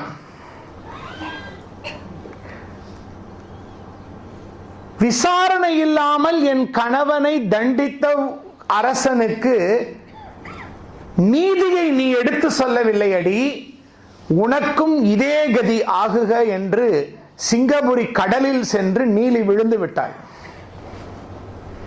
அந்த வினையை அனுபவிக்க பூம்புகார்ல வந்து பிறந்தாங்க.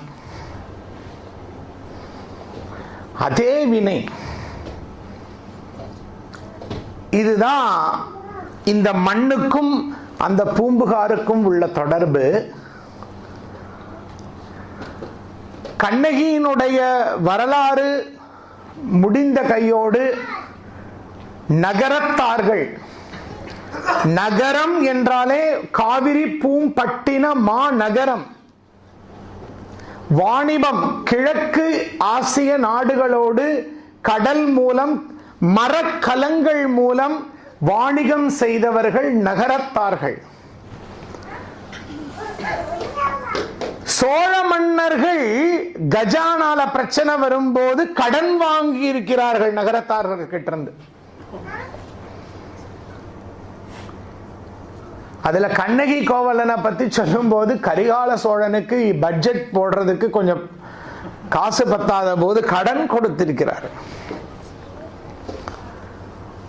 அப்படிப்பட்ட கூட்டம் எல்லாம் இனி இந்த மாநகரத்தில் இருக்க வேண்டாம் என்று புலம்பெயர்ந்தார்கள்.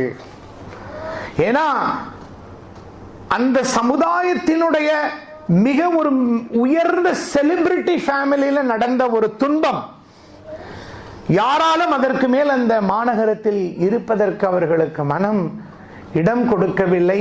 எங்கெங்கோ சென்றார்கள். இதுல அந்த வினையை தீர்ப்பதற்கு, அந்த குலத்தின் வினையை தீர்ப்பதற்கு கண்ணகியினுடைய அப்பாவும் கோவலனுடைய அப்பாவும் அனைத்து சொத்துக்களையும் ஏழைகளுக்கு சோழ நாட்டில் தர்மம் செய்து விட்டார்கள்.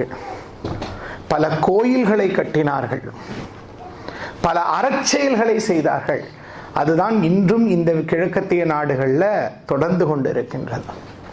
அதுல சிலப்பதிகாரம், பெரிய புராணம் இவர்கள்லாம் உணர்த்துறது என்னன்னா, இன்னைக்கு இருக்கக்கூடிய இந்த மெட்டீரியல் பொசிஷனை வைத்துக்கொண்டு நம்ம யாரு நாளைக்கு என் வாழ்க்கை இப்படிதான் இருக்க போதுன்னு நீங்க நினைக்கவே முடியாது. ஒரு வெள்ளம் போதும், ஒரு வெள்ளம் போதும், என்ன வேண்டுமானாலும் நடக்கும். அந்த நிலையாமையைத்தான் பெரிய புராணமும் சொல்லுகின்றது. திடீர்னு பார்த்தீங்கன்னா மாறும். இளையான்குடி மாறநாயனாரோட சிச்சுவேஷன்ல அட்டகாசமா வயல்வெளிகளோட இருப்பாரு, மழை பெய்து போய்விடும். யார் ஒருவர் கடன் வாங்கி வீட்டுக்கு வந்தவர்களுக்கு விருந்துபச்சாரம் செய்து உங்களுடைய வறுமையிலும் அந்த செம்மையை காட்டுகிறீர்களோ, நீங்கள் இளையான்குடி மாறநாயனார் சீடியை உங்களுக்குள் வைத்துக் கொள்கிறீர்கள்.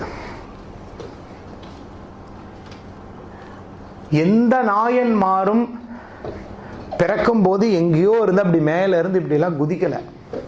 ஒரு தாய் வயிற்றில் பிறந்தார்கள், வளர்ந்தார்கள். அவர்களுக்கு அந்த ஜென்மத்தில் குஞ்சித பாதம் வைத்த பிராக்டிக்கல் எக்ஸாம் அந்த நிகழ்ச்சி. ஒரு இடம் வரும் அடிக்கடி, நம்ம சேக்கிழார் சொல்லுவார், உலகத்துக்கு இவருடைய தன்மையை காட்டுவதற்காக லீலைன்னு, உலகத்துக்கு இவருடைய தன்மையை காட்ட வேண்டும்ங்கிறதுக்காக அந்த ஒரு சோதனை. அந்த சோதனை தருவது என்பது அந்த பிராக்டிக்கல் எக்ஸாமினேஷன். இதுல ஒரு சின்ன குறிப்பு.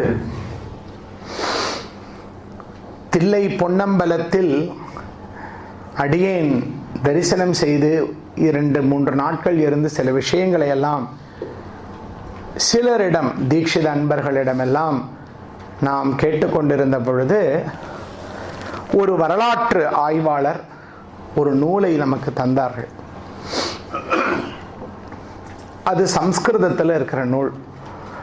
ஐயா, எனக்கு சம்ஸ்கிருதம் தெரியாது, வாசிக்க தெரியாது, அதாவது சம்ஸ்கிருத கிரந்தத்திலே அப்படி வாசிக்க தெரியாது. இல்லை, இதை எப்படியாவது நீங்கள் தமிழ் படுத்த வேண்டும் அப்படின்னார். இது என்ன? நடராஜ சகஸ்ரநாமம். சரி, இதை யார் செய்தது? இதை பதஞ்சலி வியாக்கிரபாதர் செய்தார்கள். ஆனால் திருமுறை கண்ட சோழனாகிய ராஜராஜன் இதை தொகுத்தான் என்ற ஒரு வரலாற்று சுவடு இருக்கிறது. இது இன்னும் தமிழில் வரவில்லை. பிறகு அதை எடுத்து சம்ஸ்கிருதமும் தமிழும் தெரிந்த ஒரு அம்மையார், அவங்க அதை முழுக்க முழுக்க முழுக்க முழுக்க பண்ணினாங்க. கூடையே அவர் ஆடும்போது சொல்லக்கூடிய நடராஜ திரிசதி, இவையெல்லாம் இதெல்லாம் ராஜராஜன் தொகுத்தான் அப்படின்னு அவங்க ஒரு வரலாற்று குறிப்பை சொல்கிறார்.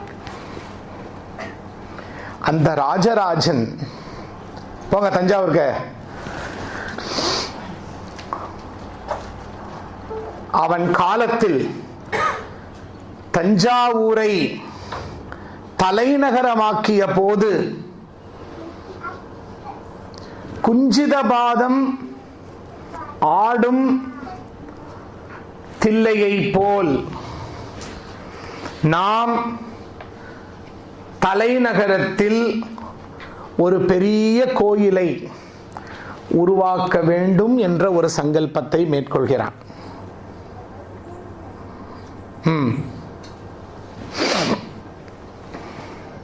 அவனுடைய குரு சொல்லவே வேண்டாம், கருவூர் தேவர், கருவூரார். ஐயா, இந்த மாதிரி தலைநகரம்லாம் நியமிச்சாச்சு, சிதம்பரத்துக்கு சும்மாலாம் போயிட்டு வர முடியாது, இங்கேயே ஒன்றை பண்ணிக்கலாம். சிதம்பரத்துக்கு போயிட்டு வர முடியாது, இங்கே ஒரு கோயில் கட்டுங்கிறதெல்லாம் சரிதான்ப்பா. புதுசாலாம் ஒன்றும் கோயில்லாம் கட்ட வேண்டியதில்லை. இருக்கிற ஒரு கோயிலை நீ புதுப்பித்தால் போதும். இருக்கிற கோயிலா? எங்கிங்க இருக்கு? எல்லாம் அதாவது சண்டையில எல்லாம் சீரழிஞ்சு எல்லாம் வீணா போச்சே. திருமுறையை தொகுத்த இல்லையா? அப்பர் பெருமானுடைய இதை எடு பார்க்கலாம். அதுல க்ஷேத்திரக்கோவை அந்த பகுதியில் வருது, தஞ்சை தளிக்குளத்தார், தஞ்சை தளிக்குளத்தாய். என்னது தஞ்சை தளிக்குளத்தாயா? அங்க இப்படி ஒண்ணு காணமே நம்ம ஊர்ல. வா, கருவூரார் தன்னுடைய ஞானத்தால் தஞ்சை தளிக்குளம் அமைந்த இடத்தை காட்டிய இடம்தான் அது.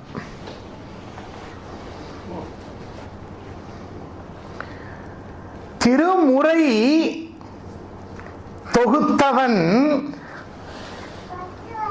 தனது ஊரிலேயே திருமுறைகளில் சொல்லப்பட்ட தெய்வத்தின் கோயில் இருப்பதை குருநாதன் மூலம் உணர்ந்து அதை மாபெரும் கோயிலாக்கி காட்டினான். அதுல லாஜிக்ல கிளாஷ் வரும். இந்த ஆராய்ச்சியில அதெல்லாம் ஒண்ணும் கிடையாது. இவன் தன்னோட போர்க்களத்தோட வெற்றியை காட்டுறதுக்காக அவ்வளோ பெரிய லிங்கம் வச்சதெல்லாம் உண்மை. அது இருந்த இடம் திருமுறையின் மீது உயிரையே தரக்கூடிய அளவுக்கு பக்தி கொண்டிருந்தவன் தன்னுடைய ராஜதானியில் திருமுறையில் சொல்லப்பட்ட ஒரு இடத்தை அவன் புனருத்தாரணம் செய்து புதிய கோயிலாக்கி பெரிய கோயிலாக்கி வைத்தான். ராஜராஜ சோழனுக்கு கண்டிப்பாக நாம் தலை வணங்க வேண்டும். இன்று தமிழகத்தில் ஒரே ஒரு அரசனுக்கு மட்டும்தான் அவனுடைய பிறந்த நாள் அன்று பூஜை செய்யப்படுகிறது. பாண்டியர்களுக்கோ திருமலை நாயக்கருக்கோ யாருக்குமே, சேர மன்னர்களுக்கோ சேரமான் பெருமாள் நாயனார் இதுல சேர்ந்துட்டார், அடியார்கள் கூட்டத்தில் சேர்ந்துட்டார். அந்த ராஜராஜன் இல்லை என்றால் சைவம் இல்லை.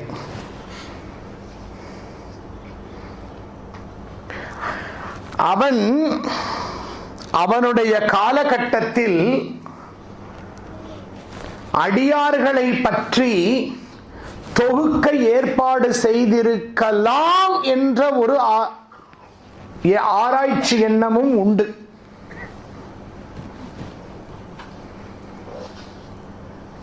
அவனுடைய மனைவி பஞ்சலோக விக்கிரக வார்ப்பு கலையில் ஈடுபட்டு கொண்டாள்.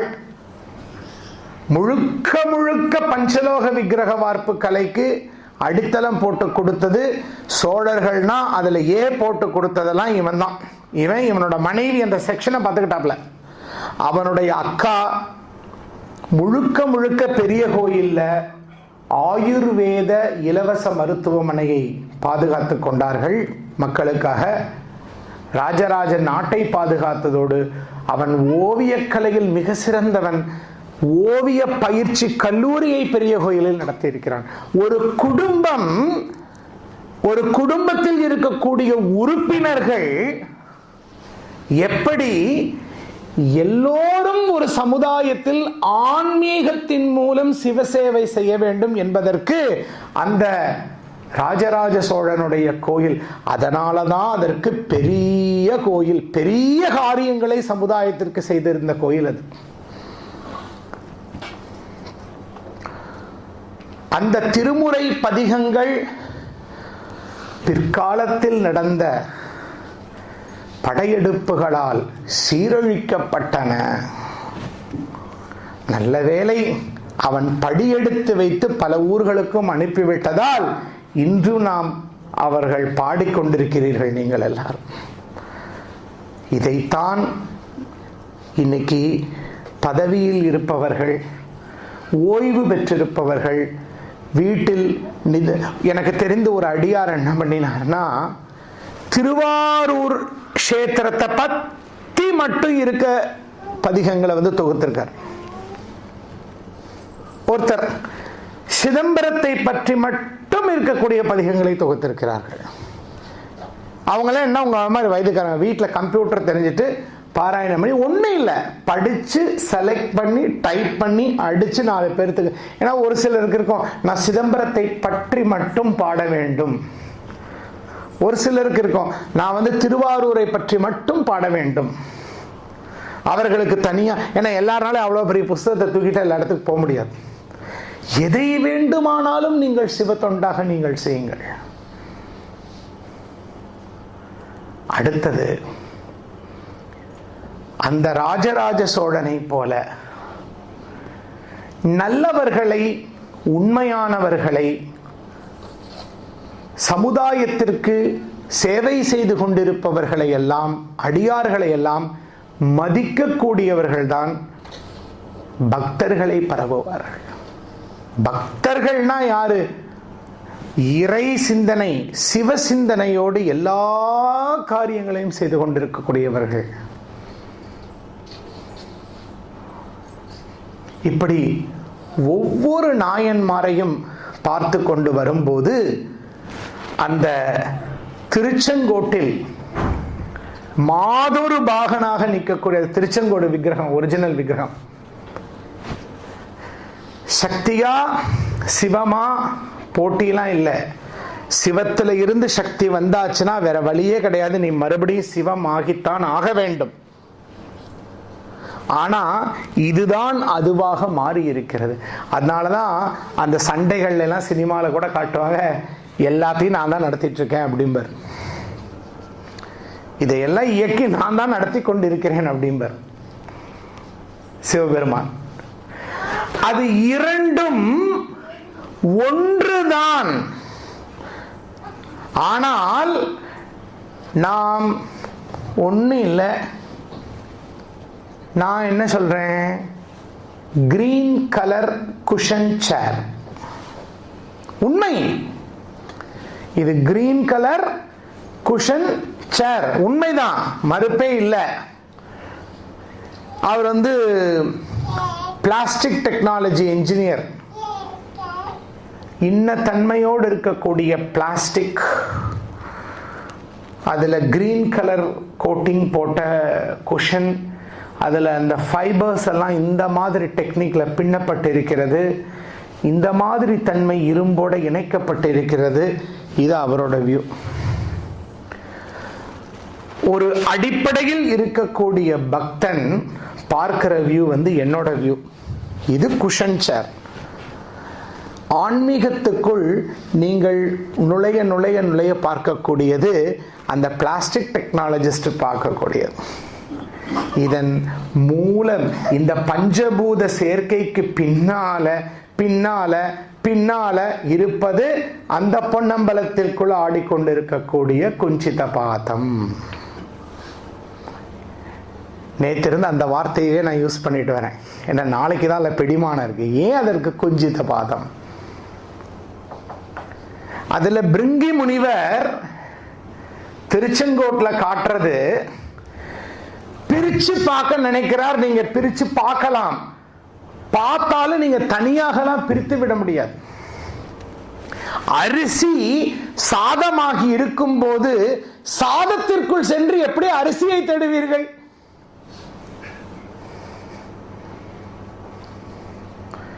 ஒரு மீன்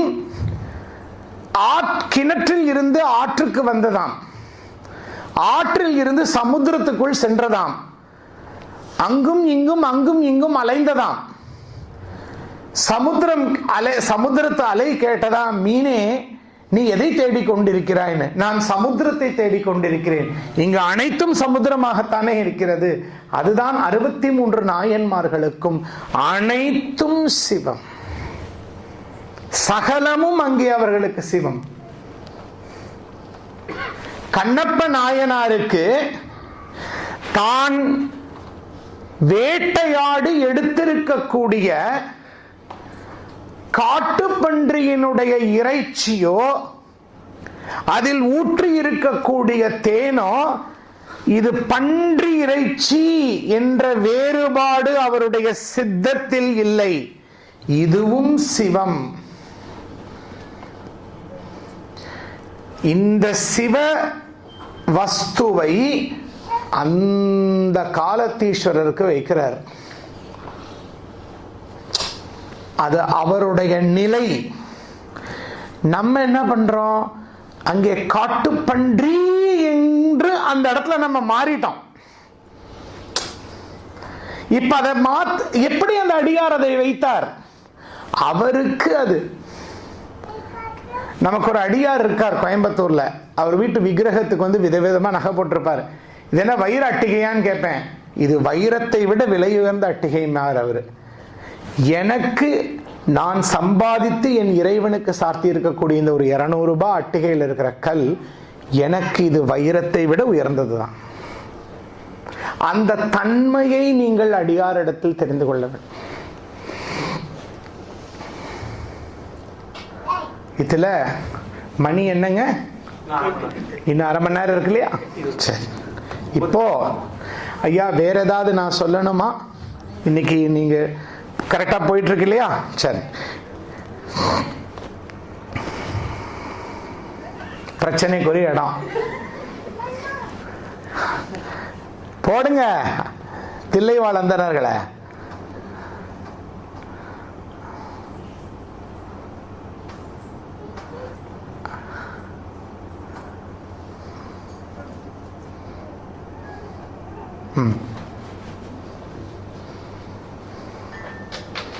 தில்லை வாழ் அந்தனர்த்தம் அடியார்க்கும் அடியேன். நேற்று நான் கோயிலுக்குள்ள வந்தோடனே தீபனை பார்த்தோன்னே எனக்கு ஒரு தீட்சிதர்னு நான் மனசுல டப்புன்னு பட்டெடுத்து, ஓ சிதம்பர தீட்சிதர் இங்க இருக்காரு அப்படின்னு. ரொம்ப ஆழ்ந்து சிந்திக்கக்கூடிய ஒரு நேரம். தமிழ் சமுதாயத்தை, சைவ சமயத்தை கேலிக்கும் சர்ச்சைக்கும் கேள்விகளுக்கும் தெய்வத்தை நம்பாத கூட்டங்கள் எல்லாம் சமுதாய ஆர்வலர்கள் என்ற போர்வைக்குள் இருந்து கொண்டெல்லாம் இன்றும் ரகளை செய்து கொண்டிருக்கக்கூடிய ஒரு டாபிக். அதுங்க அவர் போயிட்டாரு, பிரச்சனை முடிஞ்சு போச்சுன்னு. சரி, அவர் சிதம்பரம் தான், அவர் தான் பயந்து போயிட்டாரு. சரி, தில்லை இங்க எங்களுடைய அந்த வார்த்தை யூனிஃபைவ்னு நீங்க பேனர்ல பார்த்திருப்பீங்க. அந்த யூனிஃபைவ்னா இப்ப நிறைய அடியார்களை வந்து எப்படி நீங்க புரிந்து கொள்ள வேண்டும்ங்கிறத நிறைய அடியேன் முடிந்த வரைக்கும் சொல்லிட்டு வந்தேன். யூனினா யுனைட் பண்றது, ஃபைவ்னா ஃபைவ். அது என்ன சார்? அந்த 5 உடல். எல்லாருக்கும் உடல் இருக்கு, இருக்கா? எல்லாருக்கும் உடல் இருக்கு. மனம், மன தத்துவம், அனைவருக்கும் மனம் இருக்கின்றது. அடுத்தது மனதுக்கு அடுத்த நிலை விரல்லையே பாருங்க, அறிவு, ஞானம். உடல், மனம், அறிவு. விரல்லையே பாருங்க, இதோடைய அளவு தான் பெருசு. உடலை விட மனம் பெருசு, மனதை விட அறிவு பெருசாக இருக்கிறது. அடுத்தது விழிப்புணர்வு, அவேர்னஸ் என்று சொல்லுகிறார்கள். இப்போ குவீன் வேஸ்க்கு இந்த இந்த இந்த திசையில வர வேண்டும் அப்படின்னு வழி சொல்லுது. இது அறிவு. நம்ம கார்ல ஓட்டும் போது அந்த போர்டை பார்க்கிறோம். அறிவு மட்டும் இருந்தா பத்தாது, அந்த இடத்துக்கு வந்தோன்னா சரியாக நாம் திரும்பி முனீஸ்வரர் கோயில் முன்னால வந்து நிக்கணும். இதுதான் விழிப்புணர்வு.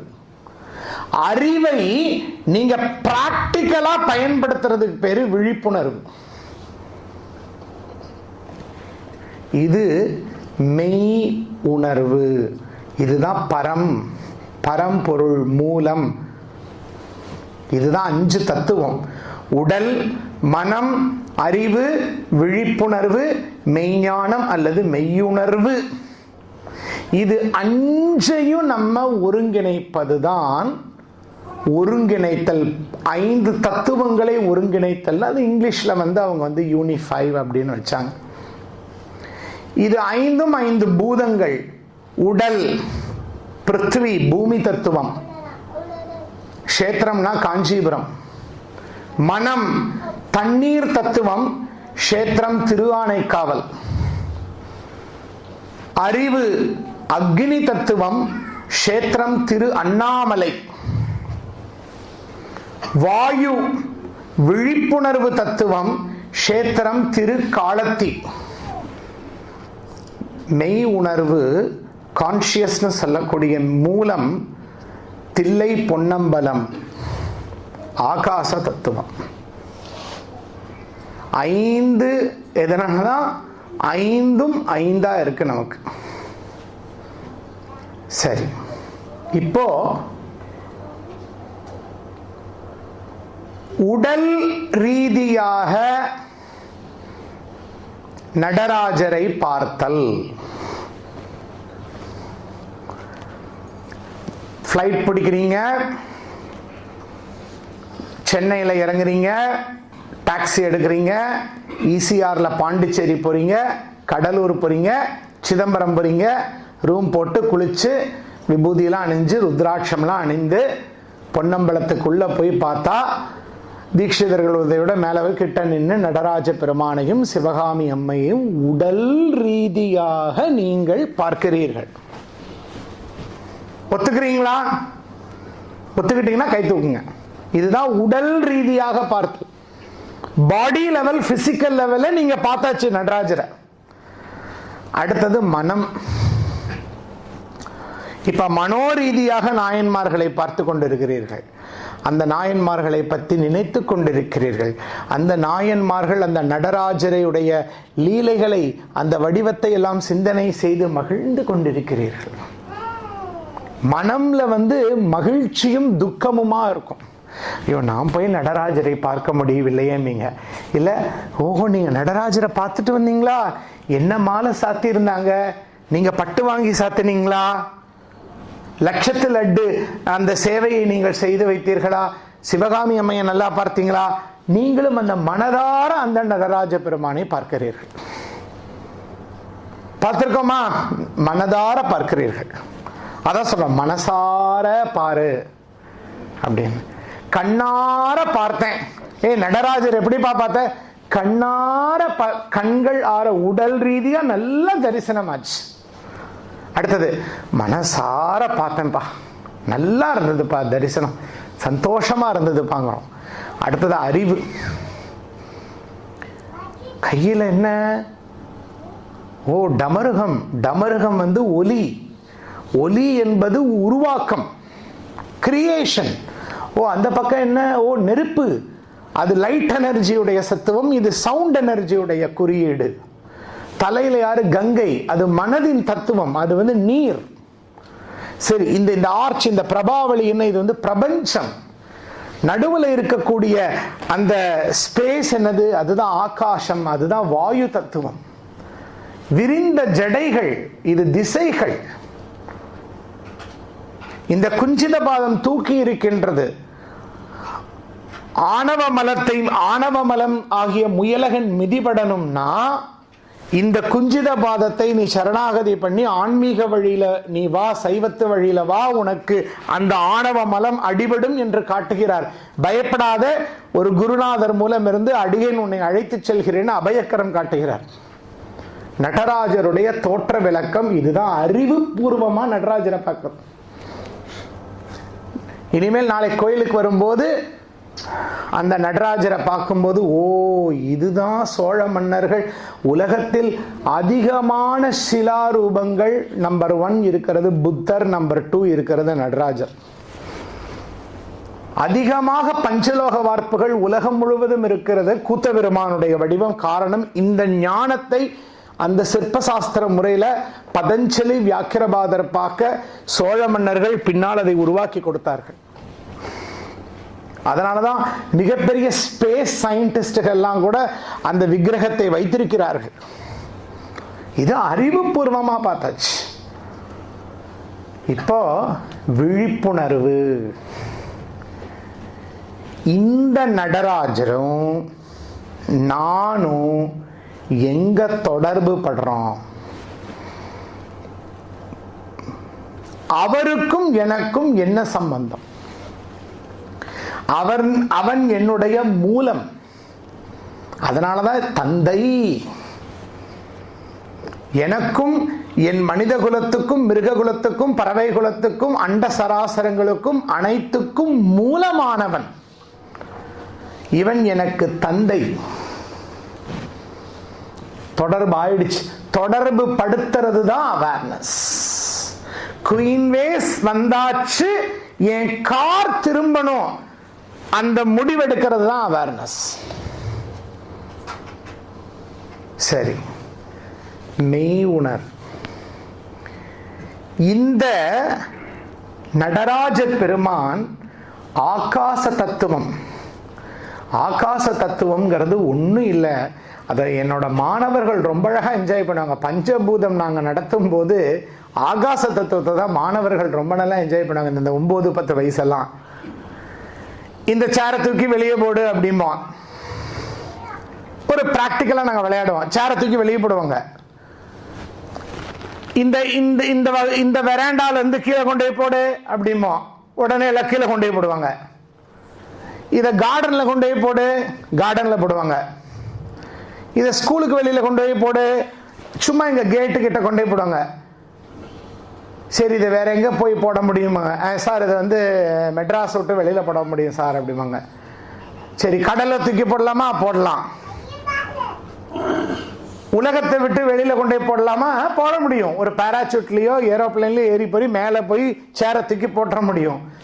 இந்த ஆகாச வெளியை விட்டு வெளியில போட்டுட்டு வா. ஏன் தில்லைக்கு ஆகாச தத்துவம்னு பேருனா, ஆகாச வெளியை விட்டு எங்கேயும் போக முடியாது. இந்த மூலத்தை விட்டு எங்கேயும் யாரும் எதிலும் சுற்றி போய் திரிந்து கொண்டு வர, இந்த மூலத்தை விடுத்து வேற எதுக்கும் போக முடியாது. அதனால் அது ஆகாச தத்துவம். அப்ப என்ன அர்த்தம்? அதை நம்மளோட கனெக்ட் பண்ணணும். இந்த ஆகாசம் எப்படி அண்டச்சராச்சர கோள்கள், சூரிய சந்திரர் நட்சத்திரங்கள், வாழ் நட்சத்திரங்கள், சகல ஜீவராசிகள், மனித வர்க்கங்கள், அனைத்து நாடுகள், கண்ணுக்கு தெரியாத நுண்கிருமிகள் அனைத்தையும் தனக்குள் வைத்துக் கொண்டிருக்கின்றதோ, இந்த குஞ்சித பாதம் அனைத்தையும் தன்னுள் வைத்துக் கொண்டிருக்கின்றது. பார்க்கும் அனைத்தும் இந்த குஞ்சித பாதம். குஞ்சித பாதம் அம்பலத்துள் ஆடிக்கொண்டிருக்கக்கூடிய குஞ்சித பாதம் இஸ் ஈக்குவல் டு இந்த அண்டசராசர ஆகாசத்துள் இருக்கும் அனைத்தும். இதுதான் சயின்டிபிக் ரிலேஷன் டு சிதம்பரம். அதனாலதான் தில்லைவாழ் அந்தணர்ங்கிறது இந்த இடத்துல ஒரு சின்ன ஒரு விஷயத்தை சொல்லிட்டு வரேன். மெட்டீரியல் உலகத்துல வாழணும், செல்வ செழிப்பு எல்லாமே வேணும்னா நீங்க சக்தியை பிடிக்கணும், கடமைகளை பண்ணணும், வேதத்துல சொல்லப்பட்ட எல்லா பூஜை புனஸ்காரங்களை எல்லாம் பண்ணணும் அப்படிங்கிறது இருக்கு இல்லையா? சோழ தேசம், சேர சோழ பாண்டிய பல்லவ தேசங்களில் சோழர்கள்தான் மிக பணக்காரர்கள். காரணம், அந்த தில்லை பொன்னம்பலத்தை அவர்கள் பாதுகாத்து அந்த பொன்னம்பலத்தில் ஆடும் குஞ்சித பாதத்திற்கு 6 கால பூஜைகளையும் தீட்சிதர்களாலே ஏற்படுத்தி திருமுறை பாராயணங்கள் எல்லாம் செய்து சோழ நாட்டினுடைய சுபிக்ஷத்துக்காக அவர்கள் அந்த இடத்தை வைத்தார்கள். இன்னைக்கு கேரளாவுக்கு சென்றால் உங்களுக்கு யாராவது ஒரு ஜோதிடர் சொல்லுவார், நீங்க ஒரு 34 ஒரு 12 மாசத்துக்கு நீங்க ஒரு கணபதி ஹோமம் நவகிரக ஹோமம் பண்ணணும். உங்களால் அப்ப இங்கெல்லாம் பண்ண முடியாது. கேரளால அந்த ஒரு நிறைய இடங்கள் இருக்கு.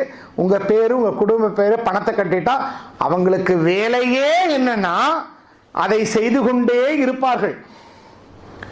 இந்த 3000 என்ன பண்ணினாங்கன்னா அந்த சோழ தேசத்தினுடைய பொருளாதார சுபிக்ஷம், அரசியல் சுபிக்ஷம் பிளஸ் ஆன்மீக சுபிக்ஷத்துக்காக தங்களை அர்ப்பணித்துக் கொண்டவர்கள். அந்த மிக உயர்ந்த மரியாதையில தில்லைவாழ் அந்தணர்தம் அடியாருக்கும் அடியேனர். இப்ப அடுத்த லெவல் வரீங்க. அதோட நான் இன்னைக்கு வகுப்பை நிறுத்தினேன். யூனி 5ல கான்சியஸ் ஸ்டேஜில் தில்லைவாழ் அந்தணர்ங்கிறது அந்த குடும்பத்தில் பிறந்து தீட்சிதர்களாக ஆகி நடராஜ பெருமானுக்கு உடல் ரீதியாக பூஜை பண்ணலாம். மனோரீதியா நீங்க அழகான நடராஜர் சிலை வாங்கி வச்சுண்டு, எனக்கு ஒரு நண்பர் இருக்கார், பாவம் தான் முக்கியம் பக்தியில. அவர் தன்னையே தீட்சிதராக நினைத்து கொண்டு வீட்டில் எல்லா பூஜைகளும் செய்து பார்ப்பார். அறிவு ரீதியா தில்லைவாழ் அந்தணர்ங்கிறது என்னன்னா அந்த நடராஜ தத்துவத்தை உணர்ந்து கொள்ளுதல். விழிப்புணர்வுல என்னன்னா நடராஜ பெருமான் தான் தனக்கு மூலம் என்று உணர்ந்து வாழ்தல். இப்ப கடைசியில மெய்ஞான நிலையில பார்த்தா யார் ஒருவர் ஈ எறும்பு முதல் கண்ணுக்கு தெரியாத நுண்கிருமிகள் வரை வாழ் நட்சத்திரம் நவகோள்கள் இந்த உலகத்தில் அனைத்தையும் அந்த குஞ்சித பாதமாக கண்டு அனைத்தையும் மரியாதை செய்து அனைத்தையும் சிவமாக பார்த்து அனைத்துக்கும் அன்போடு சேவை செய்து கொண்டிருக்கிறார்களோ அவர்கள்தான் அந்த லெவல் தில்லைவாழ் அந்தணர்கள். அவர்களுக்கு சிதம்பரம்ங்கிறது அதனாலதான் வள்ளலார் அவங்கெல்லாம் சிதம்பரம்ங்கிறது அதனாலதான் சிதம்பர கஷேத்திரம்ங்கிறது என்னங்க, வேற ஒண்ணும் கிடையாது. உடலுக்குள் அதுல இருக்கக்கூடிய 9 கலசங்களும், பொன்னம்பலத்தை காட்டுங்க, அதுல இருக்கக்கூடிய 9 கலசங்களும் 9 மலங்கள் செல்கின்ற துவாரங்கள். ஒரு மனிதன் ஒரு நாளைக்கு 24,000 தடவை மூச்சு விடுகிறான். 24,000 பொன் ஓடுகள் அங்கே இருக்கின்றன. அதை 72,000 ஆணிகளால், தங்க ஆணிகளால் பிணைத்திருக்கிறார்கள். 72,000 நாடி நரம்புகள் இருக்கின்றன. இந்த உடலை வைத்துக் கொண்டுதான் மனித சேவை மூலம் அந்த குஞ்சித பாதத்தை நீங்கள் அந்த ஆட்டத்தை உள்ளே காண முடியும். இன்னைக்கு இருந்து இந்த 5ல எந்த நிலையில நீங்க குஞ்சித பாதத்தை காண வேண்டும் என்று முடிவு செய்யுங்கள். 5ம் கண்டு ரசிக்கலாம். உடல் ரீதியாகவும் காண வேண்டும், மன ரீதியாகவும் காண வேண்டும், அறிவு ரீதியாகவும் காண வேண்டும், விழிப்புணர்வு ரீதியாகவும் குஞ்சித பாதத்தை காண வேண்டும்.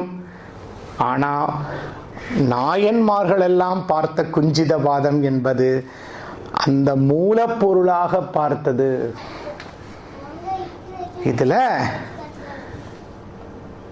அமைதி காணுதல். இன்னும் ஒரு 10 நிமிஷம் டைம் எடுத்துக்கிறேன், எடுத்துக்கலாம் இல்லையா? நான் இந்த நிகழ்ச்சியை அடியேன் நான் சொல்ல வேண்டாம், ஏற்றுக்கொண்டது 2 காரணங்களுக்காக தான்.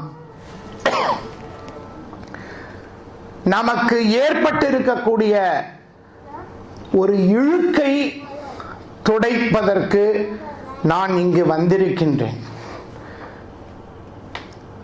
ஒன்று, நந்தனாரை வைத்துக்கொண்டு ஏற்பட்டிருக்கக்கூடிய ஒரு இழுக்கு. மதுரை எம்பதியில் சமணர்களை வைத்துக்கொண்டு இந்த சைவத்திற்கு செய்யப்பட்டிருக்கக்கூடிய இழுக்கு.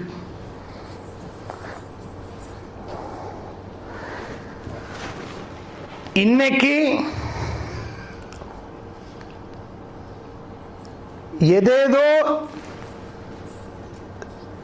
பிரிவில் பிறந்தவர்கள் படித்து பட்டம் பெற்று மிக உயர்ந்த நிலைக்கு வந்துவிட்டார்கள்.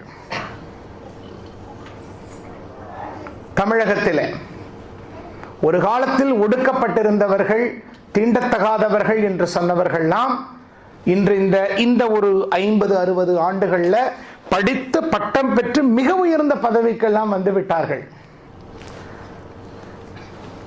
அதே மாதிரிதான் இந்த நந்தனார் தான் தீட்சிதராக மாற வேண்டும் என்று நினைத்தது.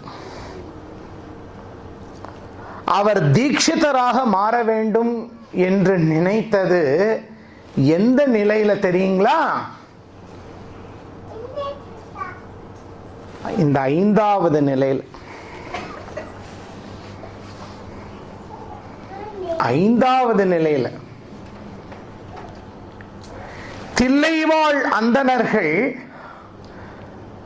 அக்னி வளர்த்து அவரை அதில் இறங்க செய்து அவர் தில்லைவாழ் அந்தணராக வந்து பொன்னம்பலத்துள் சென்று குஞ்சித பாதத்தோட கரைந்தார்னா, அந்த நான் சொல்லக்கூடிய தில்லைவாழ் அந்தணர்கள் அந்த இலக்கணம் அப்பத்த இலக்கணம். நந்தனார் அந்த மெய்ஞானத்தில் அந்த குஞ்சித பாதத்தை முழுவதுமாக உணர்ந்து கொண்டதால் தான் நந்தன் என்ற நிலையில் இருந்து கரைந்து விட்டான். ஞான அக்னியில் அவன் கரைந்து விட்டான். குறியீடு வள்ளலார் எப்படி தைப்பூசத்தன்று ஒரு அறைக்குள் தன்னை கரைத்து கொண்டாரோ, அந்த மெய் ஞானத்தை உணர்ந்தவுடன் அந்த பொன்னம்பலத்தின் முன் நந்தன் கரைந்தான். இதுதான் உண்மை. இனிமேல் யாராவது எங்கேயாவது பெரிய புராணத்தை குறை சொன்னால் நீங்கள் இந்த பதிலை சொல்ல வேண்டும் என்று கேட்டுக்கொள்கிறேன். ஞானத்தால் தன்னுள் அவன் அந்த பரிபூரண மெய்யுணர்வில் அவன் தீட்சிதராக மாறிவிட்டான். தீட்சிதர்னா என்னங்க அர்த்தம்? சதா குஞ்சித பாதத்தை தன்னுள் வைத்துக் கொண்டவர்கள் அர்த்தம். அப்படின்னா பிசிக்கலி பாதத்துக்கு இப்படி அமுத்திக்கிறதா? இல்ல, அனைத்தையும் சிவமாக பார்த்த நிலை. நீயும் நானும் வேறல்ல, எல்லாம் சிவமா உங்களுக்கு. இனிமேல் யாராவது எங்கேயாவது பெரிய புராணத்தை குறை சொன்னால் தைரியமாக இந்த பதிலை சொல்லுங்கள். இரண்டாவது, மதுரையம்பதியில் சமணர்களை கழுவேற்றியது என்பது கழு ஏறும் இடம் ஆசனவாயில். அது மூலாதார சக்கரம் இருக்கக்கூடிய இடம். மூலாதார சக்கரம் என்பது நர்வஸ் சிஸ்டத்துல அடிப்படை எண்ணத்தை தூண்டிவிடக்கூடிய இடம். சமணர்களுடைய மூலாதாரத்திலே, அந்த மூல ஆசனத்திலே கழுமரம் ஏற்றப்பட்டது என்றால் அவர்கள் தங்கள் சமயத்தை பற்றிய மூல அடிப்படை கருத்தில் இருந்து தங்களை மாற்றிக்கொண்டு விட்டார்கள் என்று அர்த்தம். இதை விடுத்து 8000 பேர் கழுவேற்றப்பட்டார்கள்னு சொல்லி அந்த குறியீடை புரிந்து கொள்ளாமல் போய்விட்டால், மன்னிக்கவும், நாயக்க மன்னர்கள் மதுரை கோயிலில் சிற்பத்திலும் தவறு செய்திருக்கிறார்கள், கொலை செய்வது போல். அது சைவ சமயத்தை ஒரு வெறித்தனமாக சமயமாக தான் பார்க்க செய்திருக்கின்றது. குறியீடுகளை விளக்குவதற்கு எவரும் முன்வரவில்லை. இன்று அடியேன் தமிழகத்திலிருந்து சுந்தரமூர்த்தி நாயனார் முதல் வந்து உங்களிடம் தெரிவித்துக் கொள்கிறேன். அப்படி சமணர்களை கழுவேற்றுவது என்றால் we are also following violence. அன்னைக்கெல்லாம் டிபேட் தான். அப்படி சமணர்கள் உட்கார்ந்து இருப்பாங்க, இங்க இவங்க உட்கார்ந்து இருப்பாங்க, 2 பேரும் கருத்தை பரிமாறிக்கொள்வார்கள். தொற்று போய்விட்டால் ஒன்று அவர்கள் இந்த சமயத்துக்கு வந்து விடுவார்கள், இல்லை என்றால் ஊரை காலி செய்து சென்று விடுவார்கள்.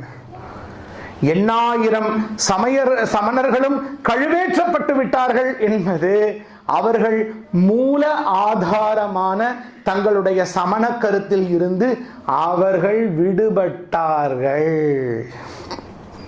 திருஞான சம்பந்தர் அவர்களை விடுதலை செய்தார். அதில் சிலர் சைவத்துக்கு வந்தார்கள், சிலர் வேறு தேசத்துக்கு சென்று சேர்ந்தார்கள். அது ஒரு குறியீடு.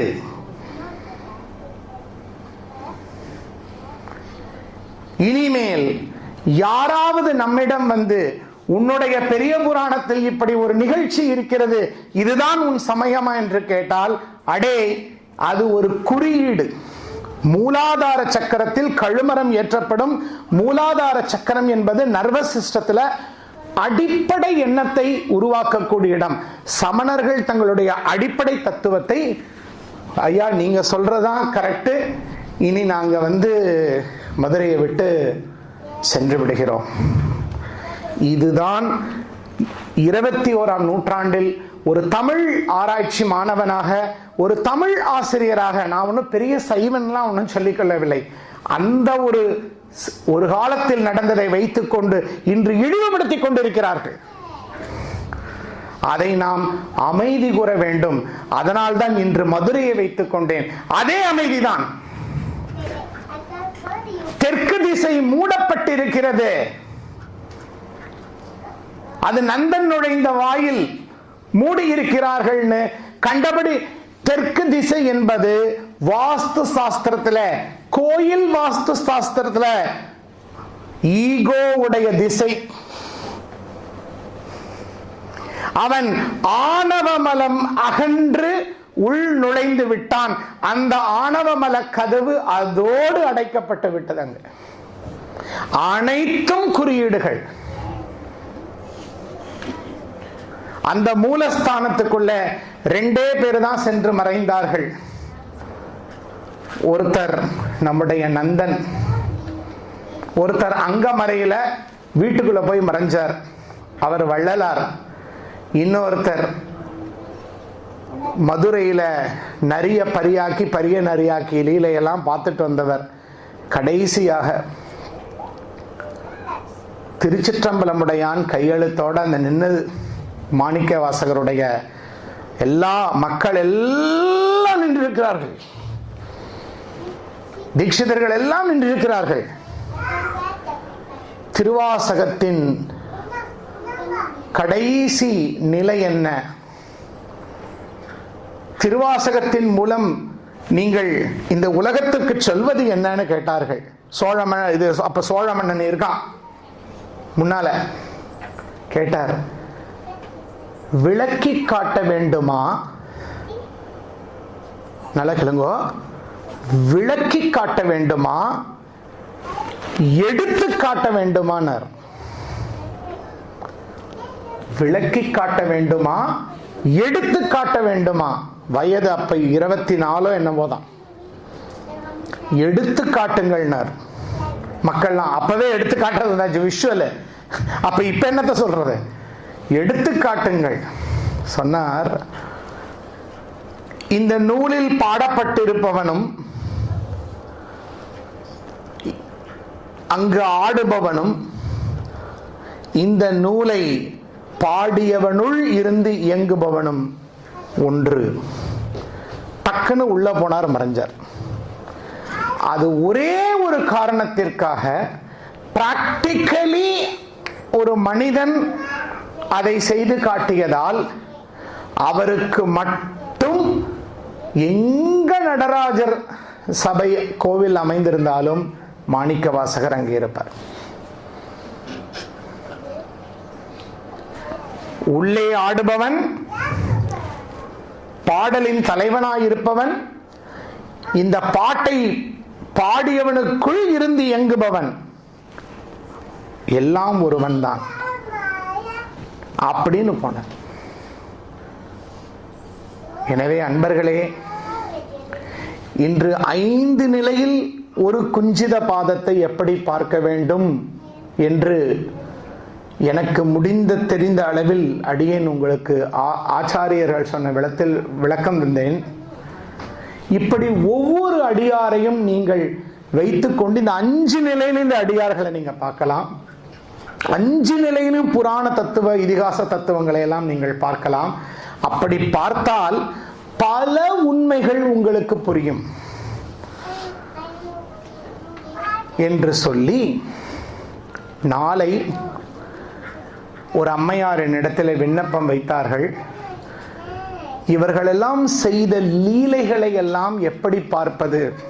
முதலை உண்ட பாலகனை வெளியே கொண்டு வந்ததோ, பாம்பு தீண்டியவனை உயிர் பெற வைத்ததோ, சாம்பலாகி இருந்தவளை மீண்டும் அந்த பூம்பாவையாக மாற்றியதையோ, இதையெல்லாம் எப்படி நாங்கள் பார்ப்பது? குறிப்பாக இன்றைய குழந்தைகளுக்கும் இளைஞர்களுக்கும் இதை எப்படி நாங்கள் புரிய வைப்பது? திருவிளையாடல்களை எப்படி வியூ பண்ணுவது என்று ஒன்று கேட்டார்கள். அதை நாளை சொல்லி, அதில் ஒரு பெரிய ஒரு நாயன்மார், அவரோட சேர்ந்து இன்னொரு நாயன்மார் எங்க போறாரு, அந்த 2 நாயன்மார்களையும் அந்த விளக்கத்துக்கு நிலைக்கலனாக கொண்டு வந்து இந்த பெரிய புராண யாத்திரையை நாளை அந்த குஞ்சித பாதம் ஞாபகப்படுத்தணும். அந்த குஞ்சித பாதம்ங்கிற வார்த்தையை தவிர நான் வேற எதையும் யூஸ் பண்ணல இந்த 2 நாளா. அந்த குஞ்சித பாதத்தை பற்றி சொல்லி நாளை நாம் நிறைவு செய்வோம். அதற்கு அந்த குஞ்சித பாதம் நமக்கு அருள் செய்ய வேண்டும் என்று வேண்டிக் கொண்டு நான் இன்று உங்களிடமிருந்து விடைபெறுகிறேன். திருச்சிற்றம்பலம்.